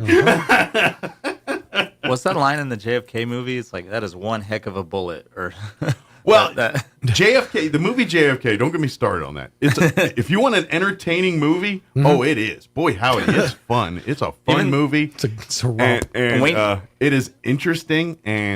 But if you or any other human in history believes that the United States government, the communists, and the mob can all work together to kill a president, you are smoking the best weed on the planet. I mean... And then they even parodied that in Seinfeld with Wayne Knight, who was in the movie. Right. Oh, that's the back. That is to one heck of a movie. That's where they throw the Kramer, or somebody throws it's the Met. The Met throws something and hits Kramer. It's like a spitball or something. It goes back and to the left, back. Yeah. I remember that episode. Yeah. It's it's the Met that used to do the Just for Men commercials. not Don Mattingly for the Yankees. It was I can't remember. Yeah, who it was off the top of my head. But yes, I remember that episode of Seinfeld. Back and to the left, and and there. You know the magic bullet thing? That got debunked on the History Channel, or it's been debunked. I saw a thing debunking on the History Channel. So basically, this is so nerdy. This is where I like doing this, but no one else does. And now I'm going. But basically, if you looked at when Kennedy and the magic bullet thing and how they say the bullet had to turn this way and all that, well, ricocheted. If you look at the car and where they were sitting and where Kennedy and Connolly, and if all you got to do is slide Connolly over a couple inches, and the bullet lines up straight. If Connolly's sitting like 2 inches over, Keith Hernandez, thank you. If you slide Governor Connolly over a couple inches in the seat, the magic bullet lines up into a straight line, and that's exactly what happened. This video is called. It's just funny because what we're talking about. The Kramer, Newman, and Keith Hernandez conspiracy. Yeah, that's it. I could not remember Keith Hernandez to save my life, but yeah, that's a good episode. It's like he spits on him or shoots a spitball or something. Back until see where your head goes back. It's that whole thing. But yeah, the trial scene in JFK is 10. I loved it. It was so entertaining. It's fun to watch, but it's farcical. I mean, it's interesting and entertaining, but no, it's farcical. And the thing literally has who's who of stars in 1990s. Like John Candy's in it for a minute. Was he really? Yeah, he plays this Creole dude. He's he wears like a white boss hog suit and he's beat red. Oh my God, you're right. I forgot about that. Yeah. Oh my, yeah. I gotta go back and rewatch that movie because that's been eons ago that I saw that. But you're absolutely right. Yeah. Yeah. Huh. Yeah. Candy was in it. Walter Matthau was in it. I remember that. Jack Lemmon was in it. Which I don't think those two could do things separately, at least in the 90s. Who? Tommy Lee Jones. Oh shoot. I'm gonna pull it up now. Goodfellas. Oh shoot, his name's gonna run out of my head from Goodfellas. And Lethal Weapon. No. Donald Sutherland, John Candy, Jack Lemmon, Kevin Bacon. Joe Pesci. Joe Pesci. Thank you. That's what I was trying to remember. Kevin Costner, Gary Oldman. Yeah, there was. Ed Asner. He wasn't in the first Lethal Spacek. Weapon. I think Joe Pesci showed up in like Lethal Weapon 3. Laurie Metcalf was in this? Yeah, Laurie Metcalf. She was one of she was Susie. Kevin Costner's assistant, either paralegal or attorney or whatever. Yeah. He was part of the team. Vincent D'Onofrio. Yeah, it's literally a who's who of stars from the 1990s. It really is. It had every celebrity known to man at the time in that movie. I did not know Joe Pesci was in Lethal Weapon. Yeah, Lethal Weapon 3, I think. I don't think he's in the first 1 or 2. I think he showed up like 3. He was in 2, I believe. Was it 2? Okay. Chris Rock was in them too. 2 and 3. Yeah, Chris Rock showed up in later ones too. What? No, he was in wasn't he in 1? Isn't Was that he the in whole 1? they blanket at the drive-through? Maybe he was in thing? the first one. Maybe he was. I thought that was in Lethal Weapon 1. But like Rene Russo and Chris Rock started showing up, but I think those are later ones. Mm-hmm. Yeah, I thought Pesci wasn't in the first one, but you might be right. It's been a minute since I've seen a Lethal Weapon movie, and quite frankly, they all kind of blur together. Speaking of franchises, which is the one where they're on the toilet, where Danny Glover's on the toilet with the bomb and all that? Is that the first one? And Mel Gibson is staying with him and has to get him off the toilet without exploding the bomb. Yeah, I'm not a connoisseur of the Lethal Weapon franchise. Not many are. Although I did like the TV show reboot that they did. That was 2? That was 2. Okay. Okay. Oh yeah, that was his. What's his name? Like Leo Katz? Leo Getz, yeah. Leo Getz, that's right. Because Leo Getz. Yeah. I did like the reboot TV show they did. The what? Oh, that's right, yeah. They did a Lethal Weapon reboot TV series. They did a reboot of it? They had Scott Conn in it or something like that. Damon Wayans, I think. Yeah, Damon Wayans. Really? Yeah, and I think Scott Conn was the I other missed that altogether. It was on for like 4 seasons. Wow, I missed all that. I want to say it on Fox or something. Yeah, it was That sounds like a Fox show. It was a Fox show. It sounds like a Fox show. I think it premiered around the same time that Hawaii Five-0 did. Oh, maybe 5-0 was a few Is it around the same seasons time? later. Well, that was Scott Conn. No, that was Scott Conn. You know, I think that's still on the air. Lethal Weapon was Fox. Yeah, it is. Hawaii Five-0 was CBS. That's what it was. Yeah. I think because I think they still show. I think they throw it on Friday nights at like 8:00 at night. Yeah. But I think it's still on the air. the Hawaii 5-0. That and Blue Bloods. Blue Bloods was like a bad True. penny. That thing won't go away. Well, it was around the same time they tried to do a Rush Hour reboot series too, and that only lasted one season. Which I heard they're actually working on a new movie. Jackie New Chan. Rush Hour? Yeah, Jackie Chan and Is Chris Tucker in it? Chris Tucker, yeah. That's going to be the what I've best heard. movie. What's happened to Chris Tucker? I ain't seen him in years. He's living off royalties, is what I imagine. Still on that? I don't know. I've heard rumors though of a Rush Hour 4.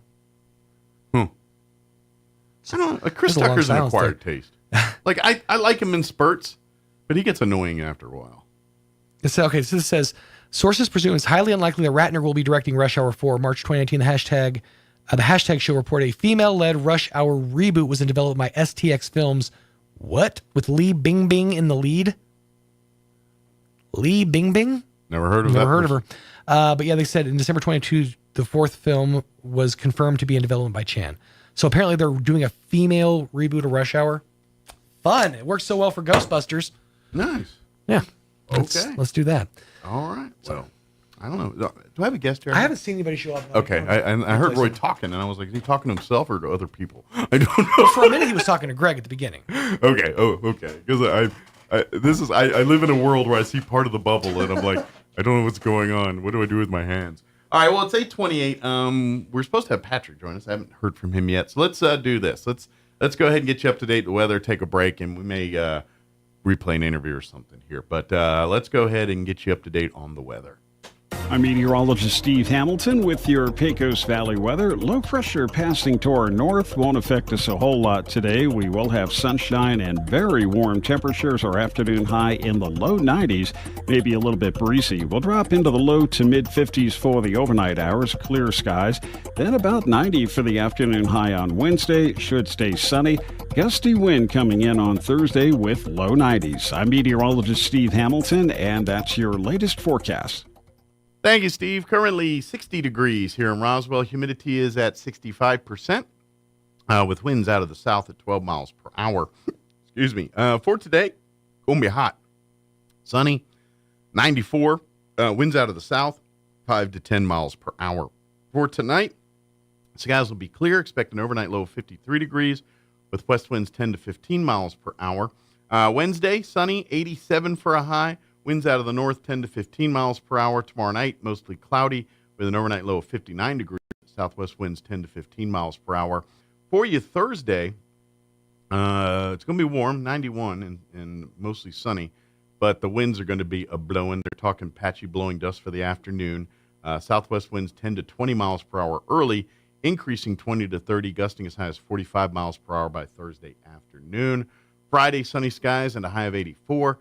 For the weekend, sunny and breezy with a high near 80 for Saturday. Sunny on Sunday with a high of 82. All right, we're going to take a quick commercial break here, and then I'm going to find an interview to replay or something like that on the other side, a shorter one. We'll be back on the other side. Don't go away. You're listening to Mornings with Mike Winters. Attention Roswell and surrounding areas. What you're about to hear will totally blow your mind. It's the grand reopening at the all-new Roswell Ford. The all-new Roswell Ford has new management and a whole new attitude. I interrupt this commercial for more breaking news. Attention car buyers. The all-new Roswell Ford needs your trade, and we need them now. So there's never been a better time to trade and upgrade to a new Ford or quality pre-owned car, truck, or SUV for less. Making payments on your current vehicle and you want out early? Even if your current car is rusted, busted, and can't be trusted, Roswell Ford wants to spring you out of your trade, even if you owe thousands more than it's worth. Worried about payment or interest rate? Don't sweat it. Roswell Ford has partnered with more lenders that can help with all types of credit, with rates as low as 0% for 66 months. Get pre-approved today at RoswellFord.com. Lower prices, exceptional trade-in values, and a better buying experience. Get on board at Roswell Ford, 821 North Main Street in beautiful Roswell, or visit us online at RoswellFord.com. $15.15 per thousand financed on select models with approved credit. Asian Market brings the flavors of the East to Roswell. The market side has lots of new and different items, including new sauces and noodles to enhance your Asian dishes, plus new snacks and more. And the restaurant inside Asian Market has all Nook's favorites from 11 to 5, like wontons, egg drop, rice or noodle soup, crispy calamari, and the best barbecue fried rice in town. Dine in or call ahead for easy pickup. And find Asian Market on Facebook for updates on open times and specials. Hi, this is Nok. Come see me at Asian Market, 5702 South Main in Roswell. Call 575-840-5309. Your favorite time of year is here. Time to get the pool ready. And Mays Lumber in Roswell is your BioGuard headquarters. They have regular chlorine, including pool generators, and Soft Swim by BioGuard for your non-chlorine products. Prepare and maintain your pool for summer the right way for a full season of smiles instead of headaches. Get your pool ready for summer with Mays Lumber, 115 South Virginia in Roswell. You can count on Mays Lumber Company. Can't hear as well as you used to? That can happen to the best of us. But when you can't hear people speaking or birds chirping, it's time to take action. That's when it's time to call Howard Allman with Here on Earth Hearing Care Center. Howard has been helping people hear better for over 55 years. Howard is who helps the Artesia seniors with servicing their hearing aids of all makes with free cleaning and hearing evaluations, and he's ready to help you. Howard can share with you information on Audibel Intrigue AI hearing aids with many features you might not expect a hearing aid can do, such as using your hearing aids to stream calls, music, and more. Plus, health monitoring, count steps, even fall detection, all built in. Meet face-to-face with someone who can help you choose the right hearing aid for you. Call Howard at 575-622-0375, and he'll be glad to set up a time to meet with you. That's 575-622-0375 for Howard Allman of Here on Earth Hearing Care Center. Senator Greg Nybert is the only candidate in the race for State Senate District 27 with a strong conservative record on border security and stopping illegal immigration. Greg Nybert has voted against free college for illegals. He's voted against professional licensing for illegals. He has stood strong against Michelle Lujan Grisham turning New Mexico into a sanctuary state for drugs, crime, and criminals. He has fought to end catch and release for violent criminals and will continue to do so. New Mexico is at the center of a border crisis because our laws make us a haven for illegal immigrants, drug trafficking, and cartel activity. MLG's liberal agenda has unleashed terrible harm on our state. That's why a vote for Greg Nybert is a vote to take back our border security. Greg will keep fighting against the march of the radical left that threatens to harm our way of life. Vote for Greg Nybert, a proving conservative voice for State Senate. Paid for by Greg Nybert for State Senate. Hi, this is Jim Gill from Roswell Seed Company, here to announce that our geraniums are ready. So now the great debate begins. Are they pink or are they raspberry sorbet? Are they orange or are they Caribbean coral? Well, whatever you call them, they're the prettiest geraniums anywhere. We raise them in our own greenhouse, then send them home with you to brighten up the world. So come get yours now while the selection is best. Don't worry about the silly names. I heard that. Yes, dear. Coming, dear. Right away, dear. Of course, you're right. Now, your Pecos Valley News Update. I'm Jared Cirillo. Artesia police caught a man red-handed, they say, after he pulled off a daring burglary at a local vape shop. The crime early Friday morning at the A1 Tobacco and Vape, located at 1404 West Main Street in Artesia. Police arrived and found a ladder behind the business that had been used to gain access to the roof. It was discovered that the burglar pried open an area of the roof near the air conditioner unit and gained access to the attic, cutting through the sheetrock and dropping into the business. Officers went around to the front of the business and found 23-year-old Jesus Manuel Bravo standing there with his hands up. They said Bravo became trapped inside the business, unable to escape because of the steel bars dead-bolted to the windows and doors. And the New Mexico Department of Transportation is working with Brazier Asphalt to begin a road rehab project today on New Mexico 2 from milepost 30 to 32. The hours of operation will be during the daytime, weekdays. It is an estimated 2-week project, weather permitting, of course.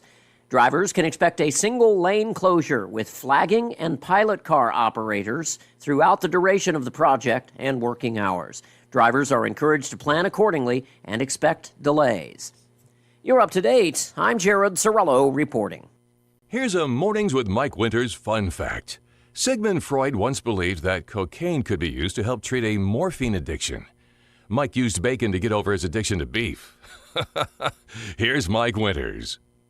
And good morning. It is 8:36. Our guest still has not made it. So what we're going to do is we're going to replay our interview we had last week with Drew and Tamara from the Chaves County Extension Office. Had a quick about 18-minute interview with them, so it kind of fits right in our wheelhouse here. So What we have for you is Tamara Schubert and Drew Garnett with the Chaves County Extension Office talking about some of their events, things, and all the stuff they got going on, 4-H and everything else. So here is that interview.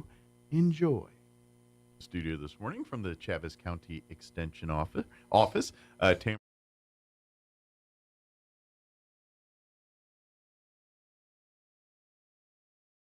And good morning. It is 8:30, and joining us in the studio this morning from the Chaves County Extension Office, Tamara Schubert and Drew Garnett back with us. Good morning, guys. Good morning. How's life at the Extension Office this morning? Good. Going well. I thought you were going to be busy. I was busy. Well. We figured we'd always do something. Yeah, well, and let's say it together. Busy. I know. Yeah.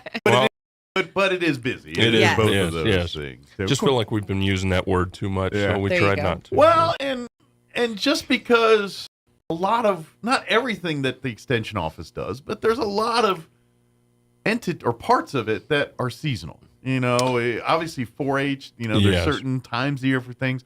Master gardeners and the ag side, you live and die by the seasons. Oh, yeah, very much. And, of course, even with the home ec and stuff, there's certain times a year you're doing certain things. And, it's that time of year where we focus on diabetes. It's this time of year we're focusing on this, Yeah. So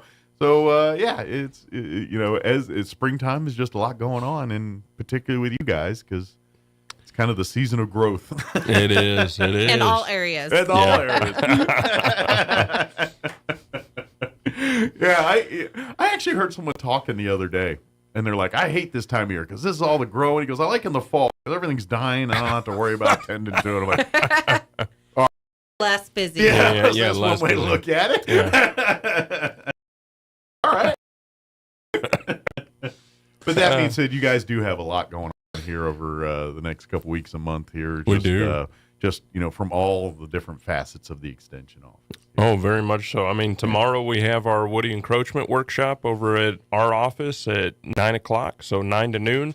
And there are 3 pesticide applicator CEUs, so come on down for that. If you have any land and you're wanting to know how to manage those pesky woody weeds that are showing up in the area, it really does behoove us to remove those and get rid of them. They help not just our livestock, but they help the wildlife in the area, and then also help that grass grow, which is going to have a lasting impact and a much better impact than those woody weeds will on all that dirt blowing in the air. I would imagine, too, depending on where it's located, is on how you attack it, too. Yes, very much so. Sometimes you want to go scorched earth. Sometimes you got to be a little more precision with it. Exactly.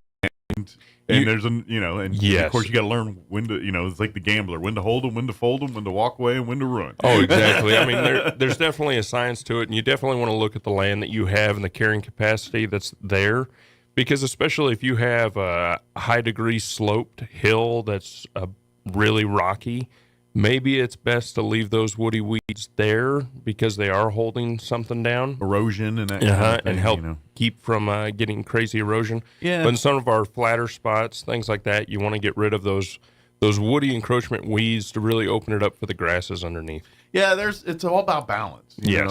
There's a reason for everything. And, it's kind of like people are like, well, I hate flies. And, yeah, I get it. But they do serve a purpose. And they have, you take one out, you see the ecosystem completely, get off kilter. I know. I have to keep telling myself that too. So it's that the they have a balance. You purpose. got to do the balance. But when it comes to the weeds and stuff, and that's why doing it the right way. It's not just going in there and like you said, just going there and just get rid of everything. That might cause more harm than good. Yes, and then timing is so important too. When you're worried about controlling weeds, specific weeds, really knowing what weed you're going after, and then timing is everything. Yep. You got to be, that's why they have experts. And when you have, when it comes to pest management, weed management, there's people that are experts in this. And if you just go out there and buy whatever pesticide off the shelf and start spraying it around thinking, that'll get rid of it, don't work that way. It's such a big balance. That's why you've got to educate yourself before you start doing that. And if you're not the one doing it, get the trained people that know what they're doing. Yes, and we'll have those there tomorrow at our office, 9 o'clock to noon. And so if you have any land and you're struggling with mesquite or other woody encroachment, please come on down and learn how to clean up that land. Absolutely. And of course, Talk to the folks at Bitter Lake too. They spend half their day doing exactly what you're talking about, keeping the foreign stuff out and the native stuff in. Yes, very important. Absolutely. Speaking of that too, while we're talking gardening, that kind of stuff, give us an update on I know the library and stuff. You guys, the master gardeners. Gardening at the library is going to be this Saturday, and we're going to be talking about vegetable gardening. So if you're looking to be a little more self-sufficient, come on down 10 o'clock at the library this Saturday. Imagine that's going to be a popular one because I think most people. I would think so. Especially if you want to start a garden, I think most people lean vegetables and fruits. I think so. Versus flowers. You know? Although, if you are looking for a little beautification and to grow some flowers, on April 27th, our master gardeners are having a plant sale. Okay. And so from 9 to noon on April 27th, which is a Saturday, right in front of our office at 200 East Chisholm, they'll be set up and selling plants as just a little fundraiser to help them and help them complete a lot of the projects they do around town. And if I remember right, weren't some of them out this past Saturday out for the city's Arbor Day tree sapling event? Yep. So a bunch of people got free trees this weekend. Yes. If you're still not sure how to plant those bad boys, the master gardeners put a call in. They'd be happy to give you more information about Very those much things. so. Very much so. Or better yet, come out Saturday and then learn how to plant a vegetable garden. Say, hey, I picked up one of those trees over the weekend. Can you help me? Last weekend, can you help me? Make sure I plant that thing right. So, because all those are designed to thrive and but do well here. You can't just dig a hole, drop it in, and say see you later. You do have to mitigate that and plant and nurture it. And, plant it right. Give it some shade, maybe. Well, it depends on the tree. And pay attention to what kind of tree it is. If it's a 100-foot tree, maybe don't set it up 3 feet from your house. Just saying. Yeah. It will grow eventually. So, the root system and everything, your plumber and your electrician will very much be mad at you if you do those kinds. Sometimes your foundation. Sometimes you're a contractor and look, it depends on what kind of tree and how strong them roots are. But anyway, if you do have questions, anything, don't hesitate to call the extension office and let their experts help you navigate through some of that. Please do. Especially, if you've got all these, great free trees, let's hope they actually get in the earth and become actual trees someday. Yeah. That's the idea. What about on the 4-H and home ec side? What's going on there? What's not going on there? Oh, gosh, right? We've been super busy. There's that word again. Yes. We have 2 Crafting for Your Mental Health programs going up, our monthly stuff. So Wednesday in Hagerman and Thursday at the Senior Circle. I think come a out lot and of join people us. should come check that out. To me, sometimes when the world is just a lot going on and you need you time. And this is exactly what this is. It's working on a craft or a project that, sure, you can involve other people, but you don't have to. It's my own world. It's my own thing. I'm going to crochet a blanket, or I'm going to, quilt on something here, or I'm going to do some woodworking or whatever it is. That is how you combat the world. When the world hands you a bunch of lemons and you got to deal with that, at the end of the day, go home and do your thing and get your mental health right. So coming and doing these things are absolutely great therapeutic things. They can join us every month. It's the 3rd Wednesdays in Hagerman and the 3rd Thursdays at the Senior Circle. Yeah. We do, if they've got kiddos going to college, or even if they're freshmen in college, or if themselves want to go back to school, the extension clubs do have some scholarships. Nice. And those deadlines are Friday. So now's the time to get them in. Get on the stick on that one. Yes. Make sure to apply for scholarships. They're there. And that's it. A lot of times people don't realize they're not there. They're going and even if you don't fully qualify, apply. A lot of those scholarships have to be given out. That money has to go out. So if nobody fully qualifies, they go to the most qualified to give that funding to. So apply. Sometimes you just got to be in the room. Yes. And to win. So go get in the room. Yes.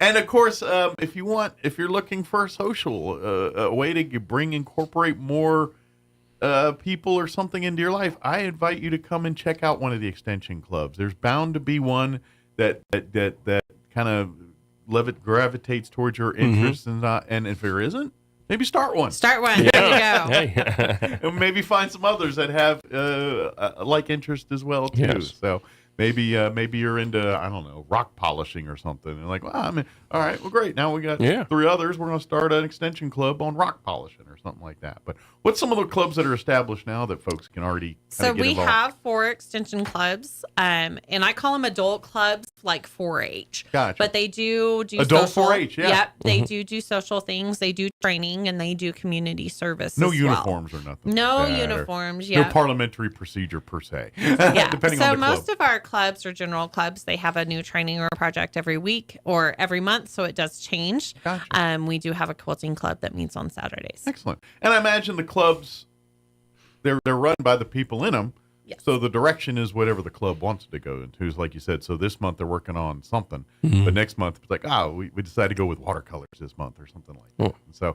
So it's just a bunch of people and that they kind of want to get together. And like you said, it's social, but it's also that getting skill sets thing. And who knows, depending on the Having project, fun. you turn into a little small side business or something Yeah. like that, depending on what you're doing. So I can never convince my mom.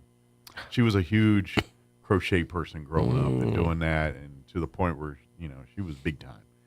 Never sell them. I'm like, Mom, you could probably make a killing at a craft. She give them away. She give away Yeah. gifts, but never It's the sell a love blanket. behind it. Never seen anybody pay money for any kind of thing my mother made. She never took money. So, like I don't think she could let him go. Like she could let him go as long, but like when my mom passed, oh my gosh, she was a hoarder, and I gave away so many and people are like, why don't you want to? It's like I literally have 80,000 pounds of stuff that my mom. I can't keep any more stuff my mother had. My brother and I are both, you keep this, you keep. We give away. Everyone in the family's got something, and it's just to the point. She just made. I mean, she did everything. Like there was a time where like doll bedspreads were a thing, and she would like wear the dolls in the middle, but her dress is the bedspread. If that makes sense. She was making those, and there was like in the 90s, there was a big deal there for a minute. Now they're creepy, but back then, it was a time when Blair Witch was a thing, and they like to put the baby in the corner, kind of, But anyway, she did all that stuff. But if you love that kind of, crafts and doing those things, those are your adult 4-H, like you're saying, Tamara. It's just a great chance for you to come and make some friends and get some social circles and broaden your friends and fan base a little bit here. And of course, if you're looking at this as a money making opportunity, as far as making blankets and things, who knows? Turn it into that with your group here. And next thing you know, the next Michael's store shows up because of a group of people who were hanging out in a extension club meeting.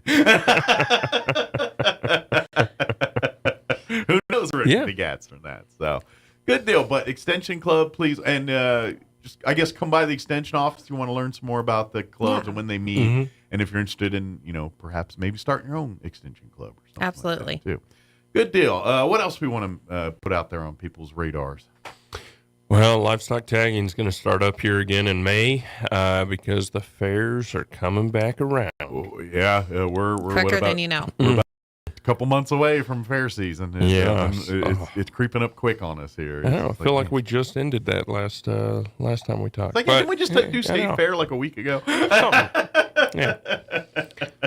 But so it's coming up. So May 11th in Dexter at the elementary parking lot, and then May 23rd, and then June 1st will both be at the fairgrounds. So is this and this is where I'm really naive. Is this that where they basically are registering the animals Yes. to compete in fair seasons? Like, I've got a cow or I've got a pig or something that I want to So it's proof of ownership, but then also making sure that we're following with the brand inspectors and the livestock boards.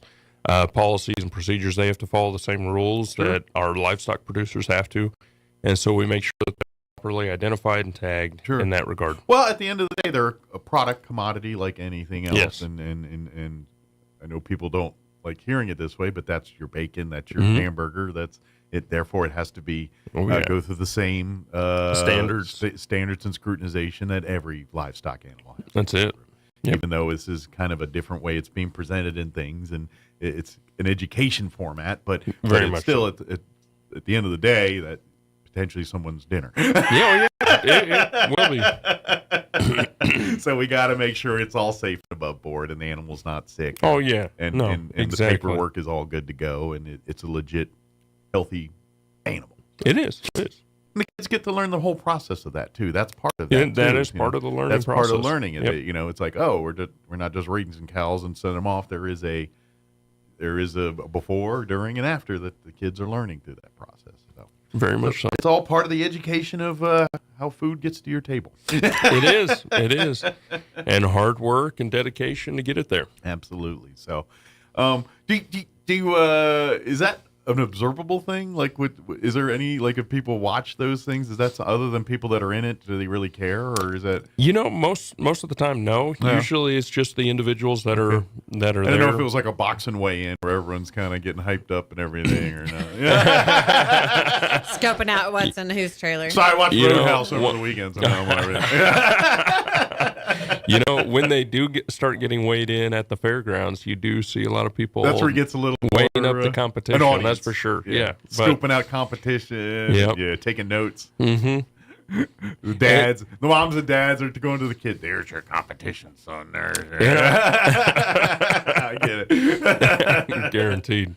But if they're interested, now's the time to get all that start done. getting those animals together, and then I imagine they're talking about it in their various clubs. Oh, and, yeah. and they're more on top of it there. But so let me ask, like, if a child wanted to join 4-H today, could they, in theory, show an animal, or are we for this year, or is it kind of late for this year? So our enrollment deadline for our competitive events was March 31st. Okay, so we do that so that they have time to learn and attend the meetings and stuff that they need to. Now, that being said, if you missed that deadline, but you want to learn, come join and watch and be a part of it, and then next year, get your feet wet, understand the system, and then next year jump in. Yeah, see how the kids are doing it, get involved, watch, participate, maybe help some of the kids with their grooming and, as much as you're allowed to. I don't know how much rules allow some of that, but the news on that one. Excellent. Yeah, that's probably a good thing is, especially if you are in the ag industry or 4-H.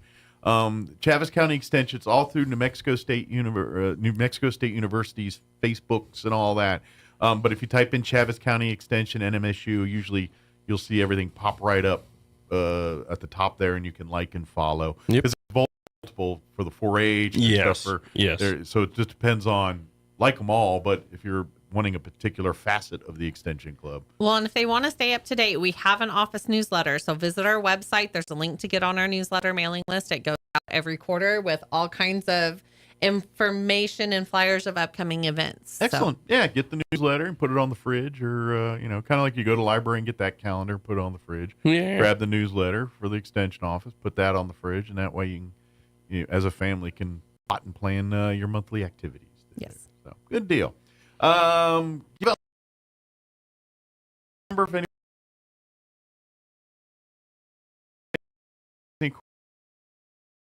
and all that good stuff. Yeah, they can call us in the office. It's 575-622-3210. Yeah, they're on Chisholm there, 200 East Chisholm, Mm-hmm. is the actual address.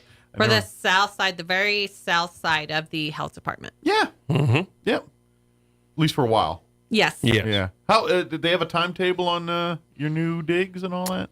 Hopefully end of the year-ish, early spring. Okay. Yeah, they're still early. I know Yeah, what's yeah. happening over, but I didn't know if they were at a point where, like, yeah, did they got a date for you yet, or No. Still going through a few of the architect stuff, and y'all haven't like picked your spots? That's my desk, dibs. That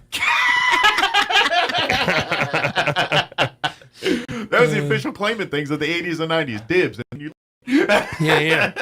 I think it still counts, Mike. I think it still counts. That's contractual. Court of law will hold that up every time. Well, thank you. I appreciate it, guys. And try not to get too busy. And we'll see y'all next time, okay? Thanks, Mike. All right. It is 8:55. Let's pause for a quick commercial break before we get you in the news. Don't go away.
after retreating to the island following his side's defeat in China's civil war. Since becoming a democracy, Taiwan has been reassessing the role of its former leader, but finding a way to view a man who killed and jailed thousands of opponents but still laid the foundations for what Taiwan is today has not been easy. The island's current government has now decided that all remaining statues of Chiang must go. Tearing down a giant bronze one in the center of Taipei would be a major moment. The BBC's Michael Bristow. Ukrainian President Zelensky says a Russian missile strike that smashed a television tower in Kharkiv was part of the Kremlin's ongoing effort to intimidate Ukraine's second largest city. Kharkiv has come under increasingly frequent attack. News and analysis at townhall.com. Mississippi lawmakers advance bills granting voting rights to 32 convicted felons. The move comes weeks after a Senate leader killed a broader bill that would have restored suffrage to many more people with criminal records. The bills are necessary due to Mississippi's piecemeal approach to restoring voting rights to people convicted of felony offenses who have paid their debts to society.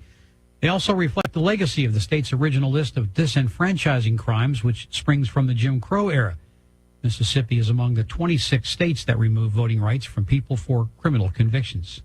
Rhonda Rockstra reporting. It's primary day in Pennsylvania, helping to set the lineup for a high-stakes U.S. Senate race between Democratic incumbent Bob Casey and Republican challenger David McCormick. The contest will help decide U.S. Senate control next year. Once again on Wall Street this hour, the rally continues. The NASDAQ is up 193 points. More on these stories at townhall.com.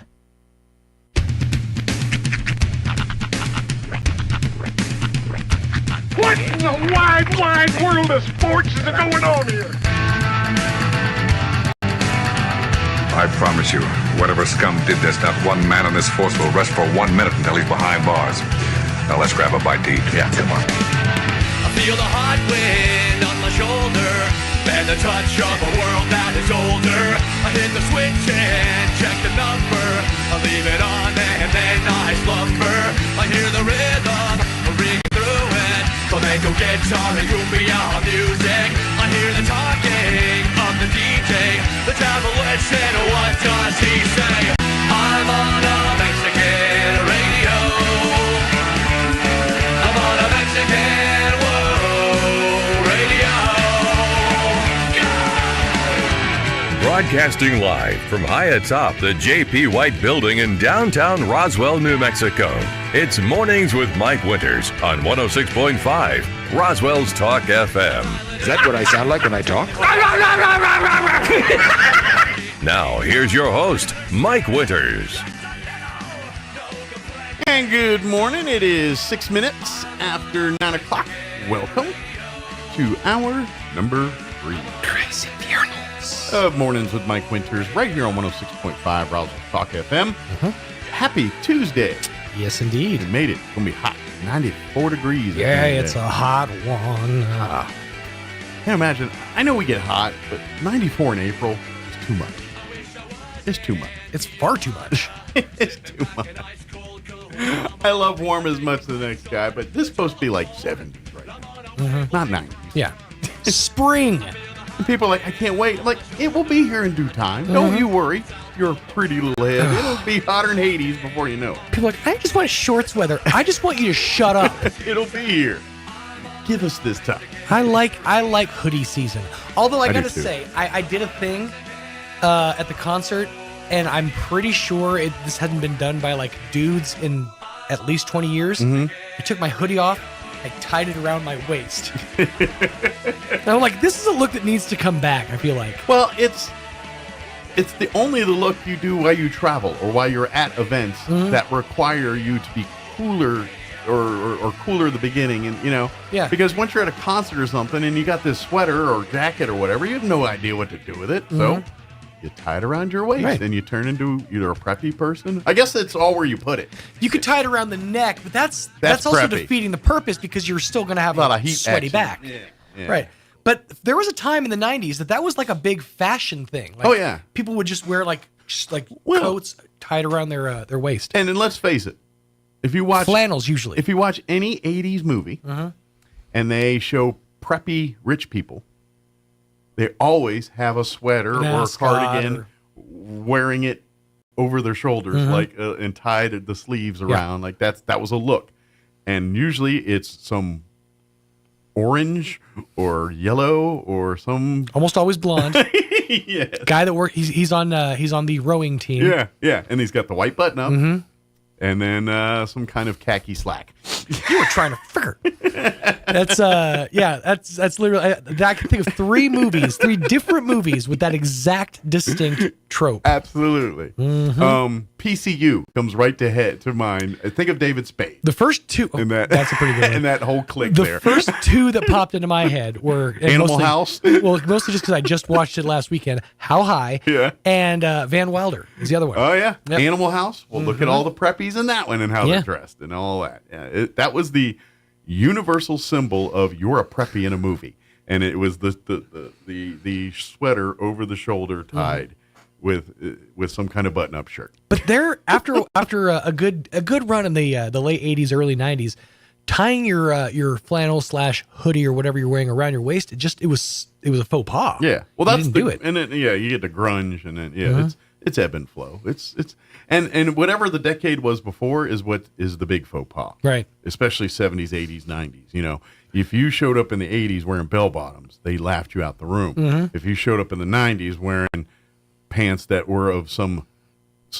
color that they used for safety things, like cones and vests, then you were ridiculed out of the room. Yeah. But during the 80s, you couldn't buy a pair of shorts that wasn't either that yellow, green, or orange.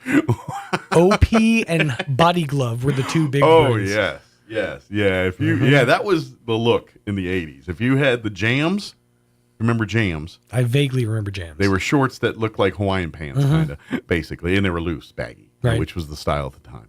And then your OP. I tied an onion in my belt because it was the style at the time. Well, I mean, we did. I mean, I remember in elementary school having friendship pins all over my sneakers. See, we didn't do the friendship pins. We had the fat laces and friendship pins. The shoelace things we did were the clips. They clip over like the one shoelace hole and the other shoelace hole, and they. So we didn't have anything that advanced. Those were ours. Yeah, those so were we our, had fat laces, but then they just literally get safety pins and they put little beads on them, and I guess you gave them, trade them, whatever you did with them, and like if a girl gave you a friendship pin, you put on your shoe, that was like a big deal. That is a big deal right there. Kind of like you're a marked man a little bit, And then if you have multiple friendship pins, you're like you're a social boss, right? Up in the elementary school. That was elementary. I remember the friendship pins, the fat laces, and at recess when we couldn't go out back, they had to put us out front because it was too muddy. Scooters, these little flat. I think they're actually like moving furniture. And oh no, yeah, I remember those vividly. And I don't know how many times I'm up and down those hallways just crashing into walls and doing it. They go pushing each other through, all right, we're, bulldozer, here's the cones and everything. And they didn't care. They let us alone. They're quiet. They're playing. They're fine. They're keeping each other busy. And we're literally, doing jackass level things on these scooters without the helmets and everything. It's just because it was like cones and Nerf balls. It wasn't anything. But yeah, we used to. That was recess. Part of me blames TV for it, but I was of the firm belief for a good portion of my childhood and adolescence that every teacher's lounge in America had a full bar. Yeah. Had a full stack, like all the beverages, like all the liquors you could possibly want. All I know is, I don't know about the liquor. I'm sure it was there. Yeah. But they smoked like chimneys in there. Oh, yeah. Because I remember anytime that teacher's lounge door opened, it literally looked like a Cheech and Chong movie coming out. Like to scene it up and smoke. Yep. I remember. And you could smell it for a while. I was like, and it was like, you're like, I just want to be in there. I just want to see what's going on. And it was the allure. It's the not knowing. And you knew all the teachers that were smokers. Because, well, they sounded like it, half of them. But, yeah, like my high school history teacher I can't remember what year she was my high school, but she smoked like a chimney. And and her classroom was in a trailer. This was back in those days. So we had to walk out to the trailer. And, man, you'd walk in that trailer, and it reeked. But she didn't smoke in there. But she smoked so much in that teacher's lounge that you could smell her from 30 feet away. It just was on her. It existed on her person. And then, and of course, she had the smokers laugh and talk. Honey, of course I know what you're talking about. It's going to be fine, dear. Everything's fine. Come over here. Let me give you a hug. Yeah. Rest your head on Mrs. Henderson's ample bosom. That's right. That's what. But she was not. She was a very petite lady. Oh. Yes. But all the other stuff. Oh yeah. Yeah. The trailers. Oh man. I went to my one of the middle schools I went to out in Rio Rancho. Obviously, when I was in middle school, it was Mountain View Middle School, not ours, the one up there. Not the one in Roswell. And they were in the process of building the new building. But for 2 years, the 2 years that I went there, the school was strictly portables. Everything. The cafeteria was a portable. The main office, the nurses, every classroom. It was just like, it looked like a trailer park. Yeah. Well, of course, at the time you lived in Rio Rancho, it was still kind of an infant town. Yeah, it was. Like it was still being conceptualized. Right. Intel had only come in like 95 or something like that. So Yeah. when I lived, it would have been like 97, 98. So yeah, it was still, and around that time, weren't they city planning? So like city hall's like 10 miles from everything else. Yeah. If you go to the west side now, it all looks pretty loaded and packed but back then it was man, big it was gaps sparse. In between. Guys, I remember back years ago going to do football games for Rio Rancho, calling games, and yeah, you go out to and Cleveland. I think just opened. Like I think it just opened. Right. So, and I remember it's like you got to drive 1 million miles. It's like there's nothing here, and it's City Hall's Santa Ana's way out here, and now it's a little bit closer. There's things in between. There's stuff there. Yeah. You literally, it was like driving from here to Artesia to go do things. It's kind of like that. So, yeah. But, it was all very new. So, yeah. So that makes sense that literally the entire school was built up as trailers because they were getting fast. But boy, building up fast quick. Well, I remember when I went to the middle school that I went to, my 8th grade year was Eagle Ridge Middle School. Okay. And I'm pretty sure it's still in the same exact building it was when I went there, actually. And I was so blown away to go to school in a building. Yeah. Like, I felt so spoiled. I'm like, ooh, I'm somebody now. My public school education, all my schools were named after people. Really? Yeah. Like when I went to kindergarten through 2nd grade, I went to Catholic school. I went to Mount Calvary in Cheverly or in District Heights, Maryland. Forestville, I guess it depends on where you're standing. District Heights, it's all bleeds together. But anyway, so I went there. But when I moved to Waldorf, Southern Maryland, when I went to 3rd grade, the elementary school was J.P. Ryan Elementary, which to be honest, I don't know who J.P. Ryan is. I couldn't tell you. I'm sure someone famous, obviously, but I just never looked that. It was somebody with a trust fund that left it to the school. My middle school was John Hanson Middle School, and he's a Revolutionary War era.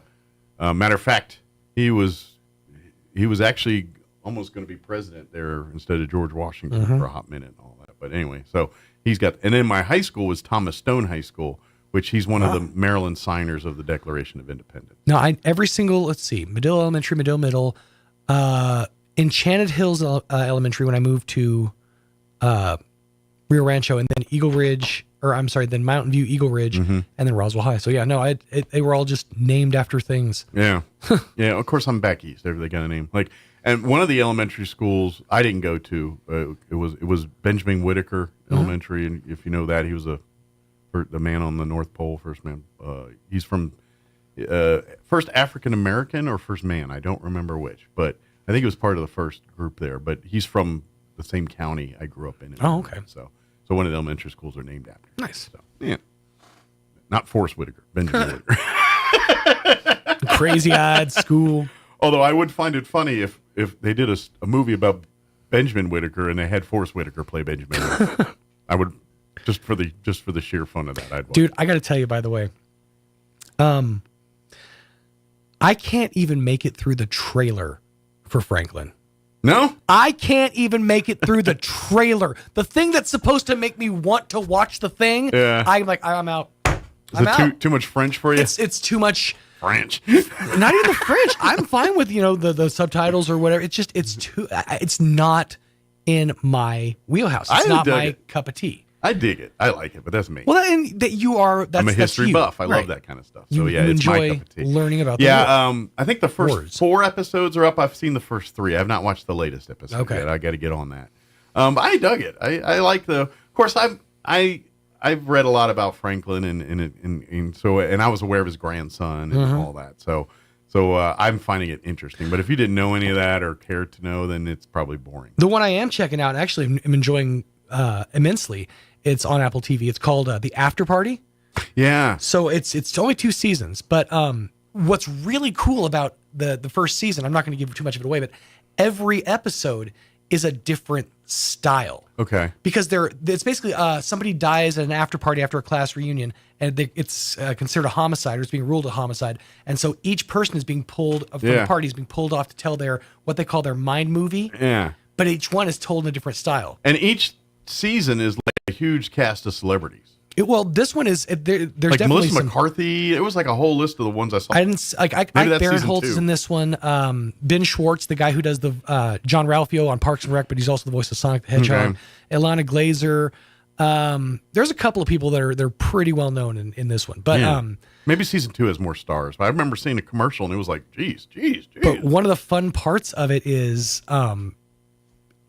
sitting there and trying to figure out, okay, what's this style going to be? So like the first one. It was just sort of kind of a regular telling of the story. The second episode was told from this, like the bully from high school or whatever. And so it's kind of told like Fast and Furious. He keeps taking off and putting on his sunglasses. And he's talking about family the whole time. The third one, the one we just got finished watching, is the Ben Schwartz character. And it's done in a musical style. Okay. So like just randomly, it will just break out into song. And it's really, really entertaining because one person will tell a story. Mm-hmm. And something won't make sense. But then you realize, this guy, the first guy he had like been drugged or intoxicated or something. So he sees a flaming Jell-O shot, which I'd never heard of before. Like, what's a flaming Jell-O shot? And he takes it. But then 2 episodes later, you realize he shot a candle. It was just a candle that was sitting there. And he's like, that tastes funny. Leaving a coating in my mouth. So I was like, but the whole time I was like, what is a flaming Jell-O shot? And then, of course it's a candle. Yes. That makes total sense. But it's made by as the story's kind of like you're hearing it from all these different angles, you're like putting it together yourself. It's really entertaining. These Eric folks have really good Jell-O, flaming Jell-O. You know what else on Apple Plus that I watched all of, and is that Manhunt series. I finished it. The one about the assassination of Lincoln and the manhunt for John Wilkes Booth. It's a little more action oriented than the Franklin series, because Franklin series is statesmen talking in it's what Franklin did for us, and he's the statesman. He's the one who convinced France to come on our side and all that. And so the whole series is about him and manipulating, because at the time Benjamin Franklin's a celebrity. Like Benjamin Franklin is like the biggest celebrity on the world, as far in that world, he's because of his printing press stuff and his inventions, and like they all think he invented electricity. So there's the man who invented electricity, and so in France that's what they know him for. But he's well liked and everything. And so he uses that to basically charm his way into convincing France to come on our side. Yeah. And so it's slow, but it's that kind of, whereas Manhunt is more, we're hunting for Booth, and there's more. But it's kind of getting back to the point I was making in the 7 o'clock hour with Greg and Cindy. The Manhunt, because I grew up literally in that area. Like I've said it before here on the radio, Dr. Samuel Mudd, which if you don't know who it is, he plays a prominent role. He set Booth's leg he ends up serving life in prison for doing that. But his home and where Booth went and all that is literally 5 minutes from my house where I grew up. Wow. It's literally, I go, the place where I worked, the meat room, and I talked about all that stuff. Right across the street from that, where I worked at, is the Mary Surratt house, the house where they conspired, and John Surratt and Mary Surratt was hung with the other conspirators. Her son, John Surratt, actually, he got away with it all at the end of the day. He escaped and was never captured, and then he went and joined the French Foreign Service, and then they finally brought him. He came back stateside. They tried him, and he was not convicted years later. So John Surratt technically got off on all of it at the end of the day. But anyway, all that took place literally. I walk across the street where I worked, and there's that house. That's crazy. So for me, it's a little bit more. It's literally close to home. Yeah. So I hear it, and I'm like, oh. And by the way, the at least when I was a kid, the story they tell about Samuel Mudd at the Dr. Mudd house is not the same story that they tell you in Manhunt. Because Really? in real life and in Dr. Mudd, his defense was, I'm a doctor. I treat leg. This is what I do. First do no harm, right? And they're saying, bull, this is a conspiracy. You're in part of the planning. He was a designated spot for you to go to. And there's enough evidence to know that Dr. Mudd's a Southern sympathizer and he's cohorted with some of these people. So debate is out there, but the manhunt plays it out like he was very much a part of it. If you talk to the Mudd family, they will disagree with that statement. Yeah. They say, no, he's just a doctor doing his job. And matter of fact, there's a movie that came out in the 80s that was like a made-for-TV movie about Dr. Mudd that you probably will never, ever find because it's in the annals of lost history tape somewhere. But it was more of the Dr. Mudd family side. And it was Dr. Mudd was this gentle soul and all this. And you watch the manhunt version, you're like, well, and I'm going to tell you, like now that you present that it could be he was on their side. Or I would tend to believe the more manhunt thing. I think Dr. Mudd was. I don't know if he was intimately planning it, right? But he was very much. He knew Booth. Well, they all knew Booth. But I'll put it this way: I think he knew what was going on. He knew what he was doing when that man came into his house. But when you first presented that he was the doctor that set Booth's leg, immediately my mind went to the Hippocratic Oath. Yeah, which first do no harm. That's sort of the requirement of a physician. But he was a man wanted, and he did nothing to help in the aiding and capturing of him. And they think that he was, and his Dr. Mudd had slaves, and Dr. Mudd's slaves told a different story than Dr. Mudd. Sure. I would reckon, and that's where I tend to believe more of the manhunt side. Now that being said, I think the manhunt side makes him more villainous than he really is. For dramatic effect. But at the same time, he's not the good crime. I think he was a little more involved than people think. Just my opinion. But anyway, we're going to play our interview we had with Gina Arambula with Moms Love Hope, and they've got their big carnival event that is happening, starts Thursday, and it's going to go all week through May 5th. And they're going to have stuff every night going on. There's carnivals going to be out there all night. They're going to have concerts and Pinewood Derby with the Scouts, live music, food trucks, food aplenty. It's going to be a fun week. And, of course, they're raising money for Moms Loving Hope, which is an organization helping families here in Chaves County. Doing good. So we're going to play that interview for you here in just a few minutes. She joined us yesterday. But first, or but first, here's your weather.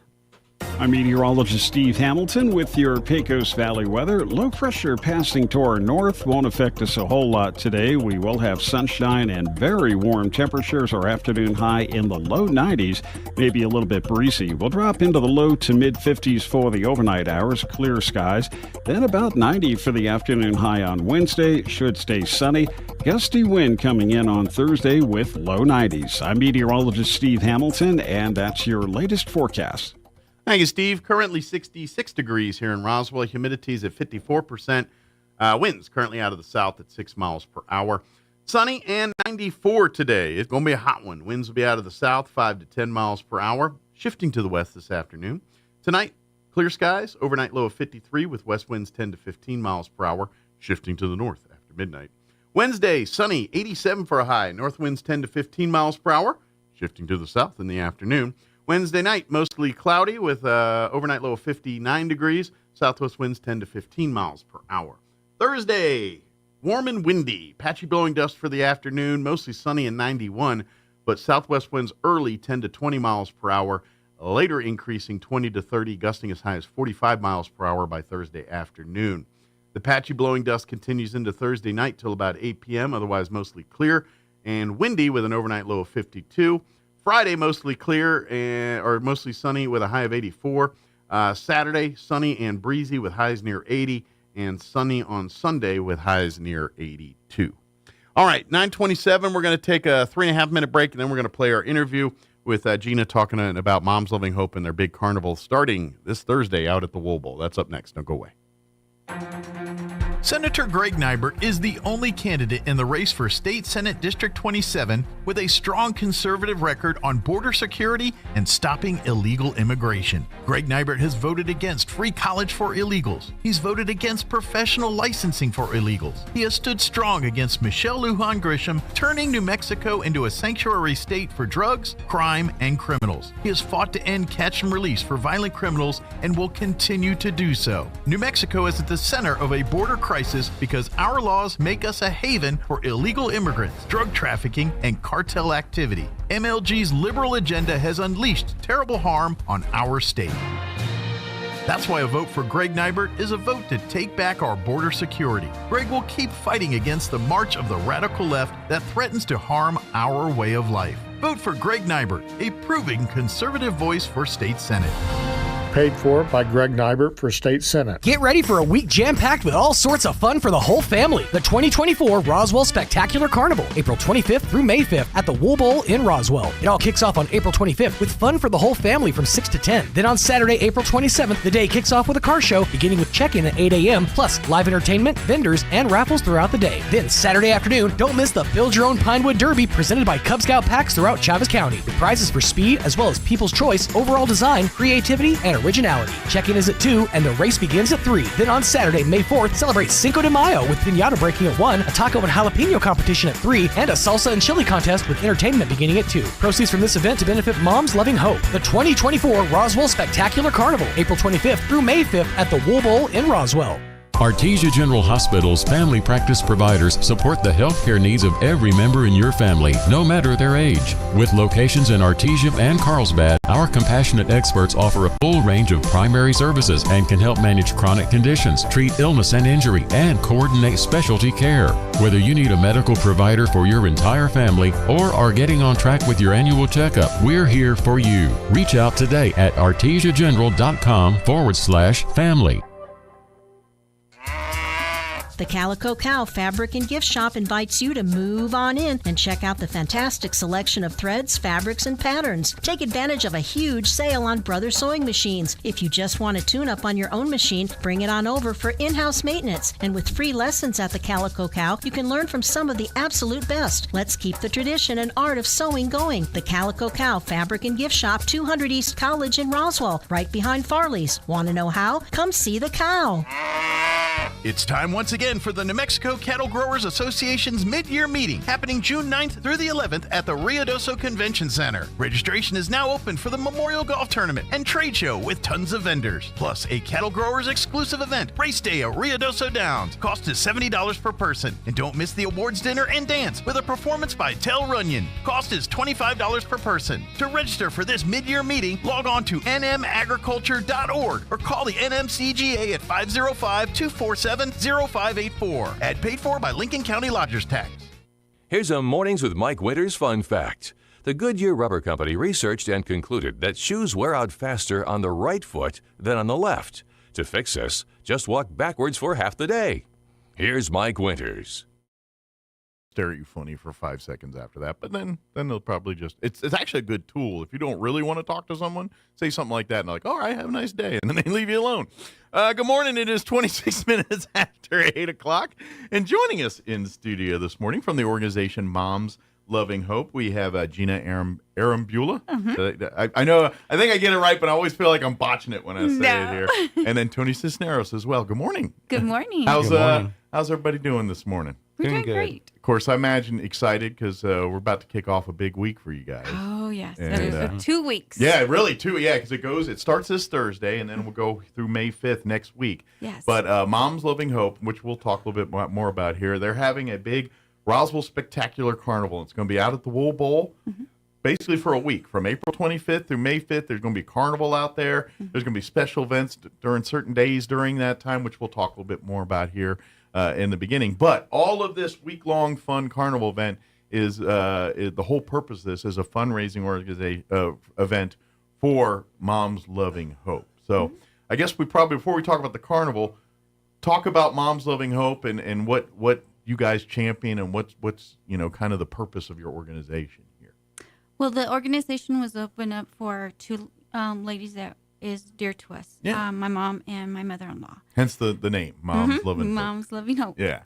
Because, and like the logo has a heart, the moms are the heart of the family. Yeah, that's right. Because certainly so- those dads, we're all practical logic here, but when it comes to being emotional and stopping for a minute, it's the moms reminding everybody, hold on. And basically, we just want to do is help with hardships and burdens, because there is a need here in Roswell because people are going through so many things. Sure. And we just want to unite the community to help out, with anything that anybody can help. And that's with. kind of thing. It's a temple organization to help families navigate life, basically. Yes. And so if a family's in need because of medical issue, let's jump in and help. If they're in need just because life hand them a bunch of lemons, then let's help them do that. Whatever it is, it's really about supporting a family and kind of putting mom's perspective on things. Exactly. Yeah. And then we could do the legwork for them if they are needing help with finding organizations, or if we can help or something like that. We just want to ease that burden for them. Be a resource for families in need, basically. If You're you're in need, whatever that need is, let us either help you directly or put you in touch with the people that can help you directly. Exactly. Kind of thing. It's kind of that connecting services thing. Kind of like when you think of like the Chaves County Health Council, 100%, which these are other organizations you've partnered with and worked with, kind of that same mission, kind of that same thing. And but in this is just really grassroots. It's like you said, it started by you and your family here and kind of inspired by you and your family. And it kind of literally started because you've done this. This is not your first carnival here. Oh, and everything. no. This is a repeat. This has really grown over the last. We're really just after COVID is when you kind of started this. Yes. So it's kind of grown and evolved in these last couple of years since that. So Yes, it's most it kind definitely. of went from the beginning to like we want to do something, we don't quite know what it'll evolve to now we've kind of got a better idea. Hey, it's this organization, it does this, and so the carnival is like our big main fundraising event and kind of helps us to put our name out there to the public so they are aware of not only to help us to help people, but to make it aware for people that need the services and say, I got a family that's struggling, I don't know who to turn to. Oh, Mom's Loving Hope, I remember they did. Yeah, I think they can do something, And so so it's kind of a twofold event. It's to help y'all come out and eat copious amounts of carnival food and ride rides and enjoy the concerts and participate in the community events that'll be going on throughout the week there, and doing all that stuff. And at the same time, we're raising money for Mom's Loving Hope. And so when the next family calls and says we're in need, you don't have to say, well, we're little low on funds right now. Exactly. And we will be doing 50-50s, and there's two people that we've already chosen. We have a lady that is suffering from cancer, and she needs the funds for to travel and stuff like that. And then we also have Special Olympics. I want to help them. So those are the two that I want to help out with those 50-50s. Good. And I think Special Olympics took a bit of a hit during COVID. Yes. And they're still, to this day, trying to get back to pre-COVID Special Olympics, to where, the national games, state games, and getting to the national games. But, that statewide, because they do a whole, like the torch run, it's a big tent pole event. And communities, some in New Mexico have stronger Special Olympics communities than others. But when COVID hit, they took a big hit on some of that, but everything, all the services they do and provide, the need didn't change. They just the ability what they could do. So it's kind of it's a good point saying, hey, we need to organizations that we just kind of know that are national and world known like that. That they too struggle through some of these, especially groups like that. Yes, there's a national presence, but most of their fundraising and stuff's done locally. And, they do have basically the tent pole of the national thing to say, okay, it's Special Olympics, we know it's legit. It's on the up and up. But it's all done locally. And it goes locally. And so if there's not that local presence there doing that, then Special Olympics passes the community by. And what I like about this year, a lot of our food trucks actually stepped up too. Excellent. They either are sponsoring something, or they're doing raffles, but all of that is, I mean, I am so proud of. Excellent. So even when you're buying food from the food trucks, you're you're supporting those businesses, which is awesome and small bit. We want that. Buy hamburgers and support. We want more food trucks. That's how you get more food trucks. Buy hamburgers and burritos and everything from these food trucks.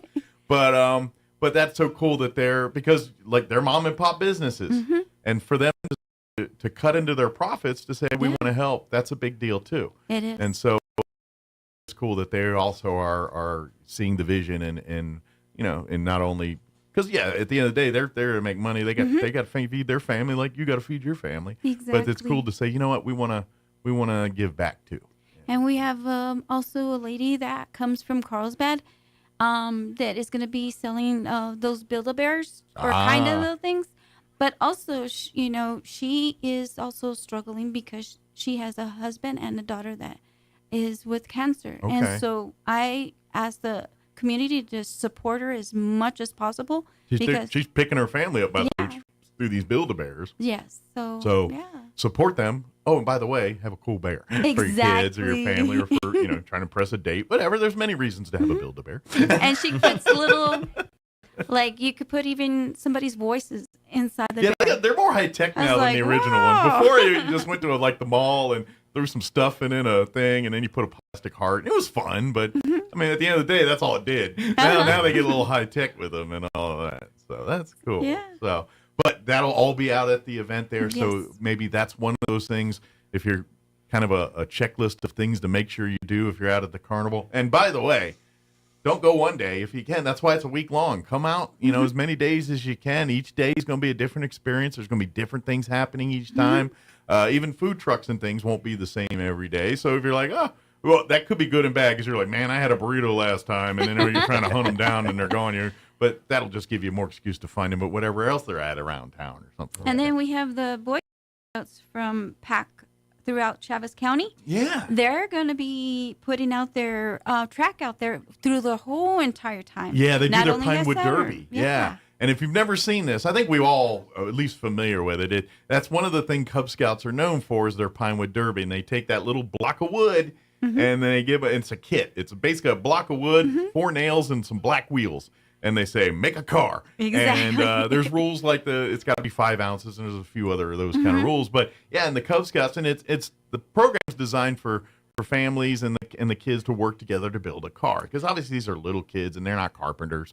And so their mom and dad are usually more involved in the constructing of this project. And as they get a little older, you're supposed to let them be a little more hands-on. But anyway, it's a lot of fun, but the race is the fun part. You all come and watch the track and I remember doing it as a kid. They're a little more high tech now. Like the tracks have digital stuff. Yeah. Like before we just had dads at the end looking and then they'd argue, no. Now they got digital. But mostly it was dads down by the pillow catching all the cars at the end. But it is a lot of fun. So if you want to learn more about that and see, and I bet the Cub Scouts will probably even let you mess around and build some cars and things if you want, and kind of get you familiar with it and learn you a little bit more about scouting too. And then a lot of things is that they're going to compete on Saturday. Yeah. So watch the competitions and yes. and it's a lot of fun to watch the kids. They work so hard and then of course, if you're interested in being scouting, talk to any of them. They'll be happy to. Exactly. And who could be your child next year in there building a Pinewood Derby car and competing for a race and stuff. And we want all the kids to participate as much as possible. Yeah. So see if they can win a plaque, either first, second, or third. Absolutely. And also people's choice in different age groups. Absolutely, because some cars look really cool but aren't so fast. But Yes. they look good. And so you gotta recognize that. And for the adults, I even included the adults. Oh, we got because- adult category. So Dad gets too involved. It's like, here's your own kit. Let the kid play. Here, build your own kit. Exactly. Maybe let the child play and build it a little bit more on their own here. But we'll kick off the morning on Saturday with a car show. So I am asking real everybody. cars, not Pinewood Derby. No, Those not are real Pine- ones. real Big cars. full size ones. Cars, bikes, trucks, Yeah. whatever. Come out and join us. Well, and we have a great car show community. Yes, we do. When they come out, and there's some owners in not just Roswell, but southeast New Mexico have some Yes. beautiful vehicles. Yes. And we're so thankful to show them all. So if you want to see some of the most beautiful vehicles in all of Southeast New Mexico, they're going to be sitting at the Wool Bowl starting Thursday and through next week here. Well, actually, just Saturday. Just the Saturday, this Saturday. Just So that'll be Saturday for car day. Mm-hmm. Well, that makes sense because the car guys are like, is it going to rain? I know, exactly. Nope, get in the trailer. We're not going to have no rain. Yeah, they're out looking at the weather, looking at the clouds, and nope, not today, going back in. Exactly. But, yeah, so come check out the cars, and of course, at a car show, if you're maybe a car person or aspiring car person, just go into any one of those families and talk to them, and they'll be happy to talk to you. That's they're car people. That's what they love doing. And they love sharing their stories, sharing their own stories, but when other people show an enthusiasm for it, they like to foster and help, which is that's what they all do. When you're into something, you want to share that with others, and you want them to be into it too. So if you love it, come and talk to them, and they'll be happy to welcome you into their world and show you what they do. So good. If you're into cars, come there and learn you some stuff. If you're wanting to be maybe the next one getting into that habit, because I ain't gonna lie. That's like a drug, man. You get in there, and next thing you know, all your paychecks are going to that car. Yeah, but I need a new tranny, man. I got to get the souped up one, man. Exactly. But yeah, that's all going to be there, part of that on Saturday too. So, and then of course, talk about like start times each day and all that. If you're going to come out to the carnival and just come and just. I don't know what's going on today. I just want to walk around and see what's happening. So Monday through Thursday, it's 6 in the evening to 10. Okay. Fridays are 6 to 11. Saturdays are from 12 to 11. Sunday from 4 to 10. Okay. So after church and all that. Tuesday, they are going to do, you buy one band, you get the second for free. Okay. So if you want to save a little money, Tuesday of next week is the night you can bring the family out and save a little on armbands and things like that. Yeah, and that person has to be with them at the time. Yeah. Oh, there will be a carnival and everything too. So if you want to come and ride rides, it is a carnival with actual carnival. We're going to have we have a great company that'll be coming in and setting up the carnival and all that, and weather permitting, they'll be open every night doing their thing as long as the weather allows that to happen. So it's more knock on the wood for show. that. Right. Well, yeah. So you come out for that, and the kids will love and ride that. But then come and learn and have some fun at there's going to be live music. There's going to be local bands and stuff. Pretty much the whole time. We're trying to get as many bands, but we're still asking for people if they want to come and perform. Any bands out there looking for a gig between this Thursday and May 5th? Reach out to Gina here, and we'll see if we can work you in on a time where you can come and showcase your band, and who knows, maybe get a fan or two to into your fold there by coming out and watching you play. And of course, you sell your CDs, or I don't know, do CDs still or is it all digital now? I have no idea when you go to more digital now. Yeah, they say you jump drives. How does that work now? I don't even know. Like, they say you link. I have no idea, because I remember just as the merch table. You want T-shirts or CDs? That's kind of how you did it. Exactly. So, however you do your merch, do your merch. I'm a little 50-year-old man doesn't know how they do merch anymore. Me neither. I have to ask him, like, what do they do now? Yeah, because that was the thing, they have your CD, that was they made them. They had to get some kind of studio. It's a whole thing now. The world we live in now is way different. We had to get a shirt. We had to get everything. Now I'm just like, you just like send them a link to like their Spotify or something. How do you do this? Right. I don't know how you do it. But anyway, they will be, so if you're interested in doing that, and of course they're going to be live music, and you want a little bit of everything, a little country, a little rock and roll, a little Tejano night, whatever. You just if it's music gets people bobbing their heads and dancing around, then come on down and let's have some fun here. Yeah, because music brings everybody together. Yeah, and this is kind of there is not an official Cinco de Mayo celebration this year, so. This is kind of it, because you'll be kind of climaxing the big day, the last day of everything will be May 5th there. So we can kind of, start it as a fun, and then we'll transition into Cinco de Mayo celebration. Exactly, because the second week it'll be a taco, a jalapeno contest. Oh, boy. And then, come on, bring y'all salsa. Let's see who makes the best salsa, or red chili, green chili, or chili bean chili. Yeah. And this is time to end the talks. Yeah. Because I know there's families and there's people within families or neighbor families. Her sauce is better. Her red sauce is way better, and his red sauce or whatever. Everyone claims. All right, let's put rubber to the road here. Exactly. And let's bring Who's it on. gonna bring the bragging get your rights? salsa game going, or get your red sauce going, or if you're that person that claims they can eat the jalapenos and all, Mr. I say Mr. because usually dudes, but it's not always dudes. But dudes are the more braggers ones about this kind of thing. I got a cast iron. All right, let's see. Have some fun with it. Don't kill you. But we'll have plenty of Tums on hand, I guess, if you need it. Yes, most definitely. But maybe if you're just a copious amount and not a heat person, just enter the taco eating contest. Exactly. That way, how many can, when you're the person that goes over to down here to I just had complete brain crap. Cerritos. Oh, yeah. on taco night. And then you're the one like, I can eat. I always make the number go up for guessing how many tacos. If you're that person, then enter the taco eating contest. Exactly. Right. It's like when I come to Cerritos, they have to up the taco list on Tuesday night for how many guesses of tacos you got. But that'll be part of it. And when will the jalapeno? That'll be that On May 5th. May 4th. May 4th. That's the Star following Wars Saturday. Day. The Star Wars Day. So, okay. So if you can, that's a little nerdy, but Well, maybe we can combine the both. Well, you've heard of May the 4th be with you, right? Yeah. It's kind of a star. Well, May the 4th be with. That's the whole. It's a nerdy joke thing. So maybe we'll just put a little bit of Star Wars. So if you into see a that. couple Luke Walkers or Darth Vaders running around on May 4th, and then just embrace it and Exactly. offer them a taco. Take a picture with the taco. Yeah, tell them it's filled with some kind of animal from Tatooine or something. I don't know. So Star Wars planet, pick one. So we got that. What else we want to make sure we let folks know about here? I mean, it's really just every day's just a party. It's mostly a big party. But if you want to get to see with the bands and stuff, you probably want to check with bands. Like if you're, because I'm sure a lot of the bands, and they'll be like, hey, come see us. We'll be here Thursday night at what time, or Saturday night at what time, or Sunday afternoon, whatever day they're going to be out there. So if you want to go and go on a day where you're maybe have friends that are in a band or want to see them, then, talk with them and work their schedule around it. But come out any day beginning this Thursday. And just come bring the family. It's all family friendly. It's designed for, and of course, if you want to learn more or if you need services and things, there's going to be that too, because I think you're going to have some nonprofits and things that'll have tables set up. And so if you want to do some information gathering, not just coming out and eating food and having fun, which that's all part of it too. But if you want to say, man, I want to get in touch with some resources, they will be there too during the week. So you can come and talk.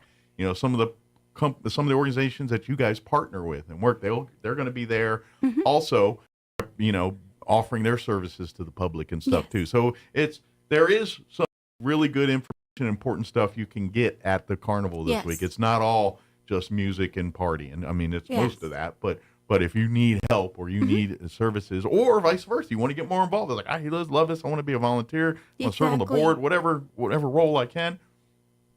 Come reach out, come talk, and get more involved. If you love the mission of Moms Love and Hope and just what you guys do and just getting in, you're thinking, we need more of that. And to be honest, and I say this 100 times, if you want our community to be better, this is how you do it. Yes. I mean, if you're waiting for someone else to do it or for the city to do it or the county to do it, you're going to be waiting a while.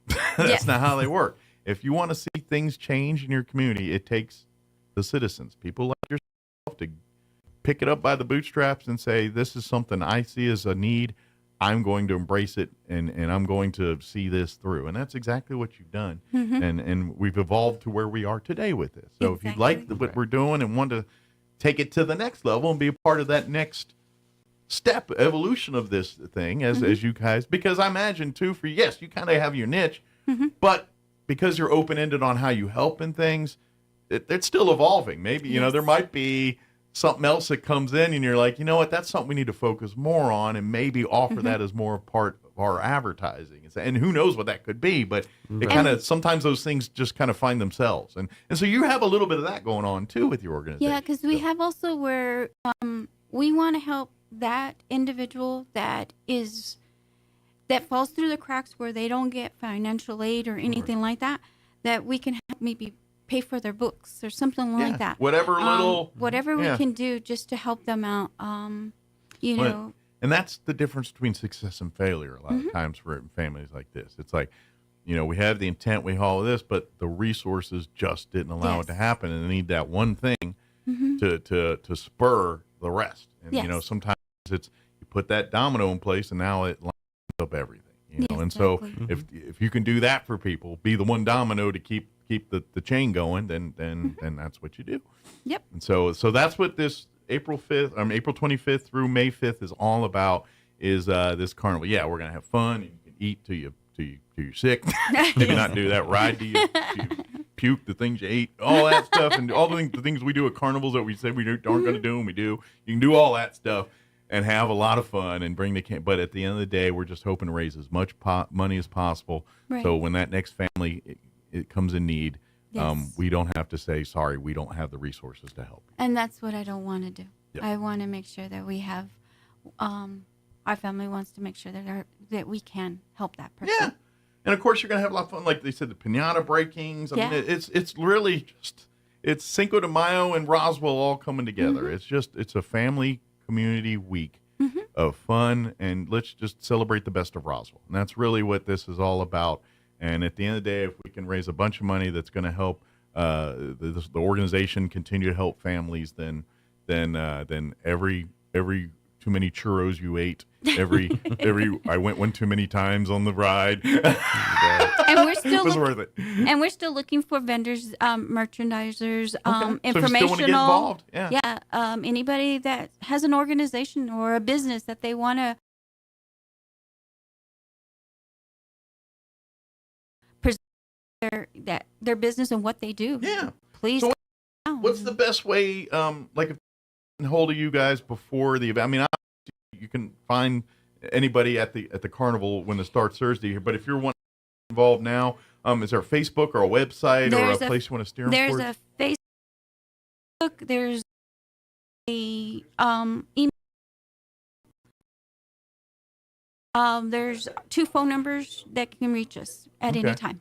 Excellent. So reach out. But again, just for Moms Loving Hope on Facebook or whatever, and that way you can shoot your message or whatever through there. Say, hey, I want to be a vendor, or I'm just hearing about you guys. What more? I'd love to get involved. How do I do that? Whatever that is, or if you're just saying, what time does the thing open on Friday? We can help you with that too. I almost forgot. We also have a memorial wall for anybody that has their loved ones that have passed.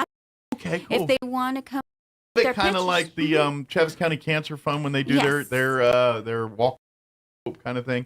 Think of something a la that. You know, where at the beginning of that, they always do like a hero's walk and the survivors and those we celebrate them. So you're doing something kind of similar. So when is that going to take place? That's already like from April 25th, and Nicole Vargas is helping me with that. Excellent. So she is. They can look her up on Facebook if they need to just give her a picture. And she's involved in many things around town. Oh, yes. She's a lovely lady. So I adore her very much, and I was glad that she was able to help me out with that. Excellent. But again, put in your calendars, make plans to attend the Roswell Spectacular Carnival. It's a week-long, at the end of the day, fun thing, but fundraising event for Moms Loving Hope. It officially gets underway this Thursday, April 25th, and will go daily until May 5th next week. All of it will be at the Wool Bowl. There in the Wool Bowl, you can't miss it. You'll see the carnival there in the parking lot with the rides and everything there, and just go to that. There'll be plenty of parking. They'll guide you where to park and everything else, and then just come and just see what you can get involved in and have fun and ride the rides and listen to the concerts, or if you want to meet with some of the other nonprofits there to learn more about their organizations or get involved, all of the above will be there. And if you just want to come and bring the kids and a place to let them run around and be worn out and good and tuckered out and put them to bed at night, come on down and have some fun and do that too. We can kind of accommodate that. Exactly. Don't miss the car show. No. Saturday's going to be a busy day. If you kind of want to, like, if you can only do one day, Saturday's probably the day that you're going to have the most going on in that day. But I highly invite you to at least try to make 2 or 3 trips out during the week. You know, I get it. Life happens, and you got other things going on. But between the April 25th and May 5th, there's got to be an afternoon or a few hours in the evening you can come out and have some fun. Yep, most definitely. Is there anything we missed? Anything you wanted to cover, share, or talk about that we just skipped about, whether it's the organization or the event? Or what email it is? The email is going to be momslovinghope Okay. at gmail.com. Okay. Pretty easy to remember. momslovinghope@gmail.com. Name of the organization, slap a Gmail on the end, and you can get a hold of it. And if you have any questions, or if you want to be a vendor, or a band that wants to play, or a food truck, or a nonprofit that wants to participate, or if you just have general questions about the event, shoot an email to momslovinghope@gmail.com, or find their Facebook page and shoot that message there. I just committed a faux pas. I'm supposed to put my phone on silent, and I didn't do that. Bad DJ. My apologies there. But cool. Well, thank you guys for coming in, and good luck. And we'll see you this week here. But I know, I imagine this week is where this is where rubber meets the road. So you're like, I got one thing. And am I going to get it all done? We all know that feeling. We know where you're sitting at this week, but trust me. Come, and once it starts, it's just like, okay. Friday morning, you're gonna there's gonna be another mountain of things, but at least you're like, all right, it's running, it's going. Let's stomp out the fires. All right.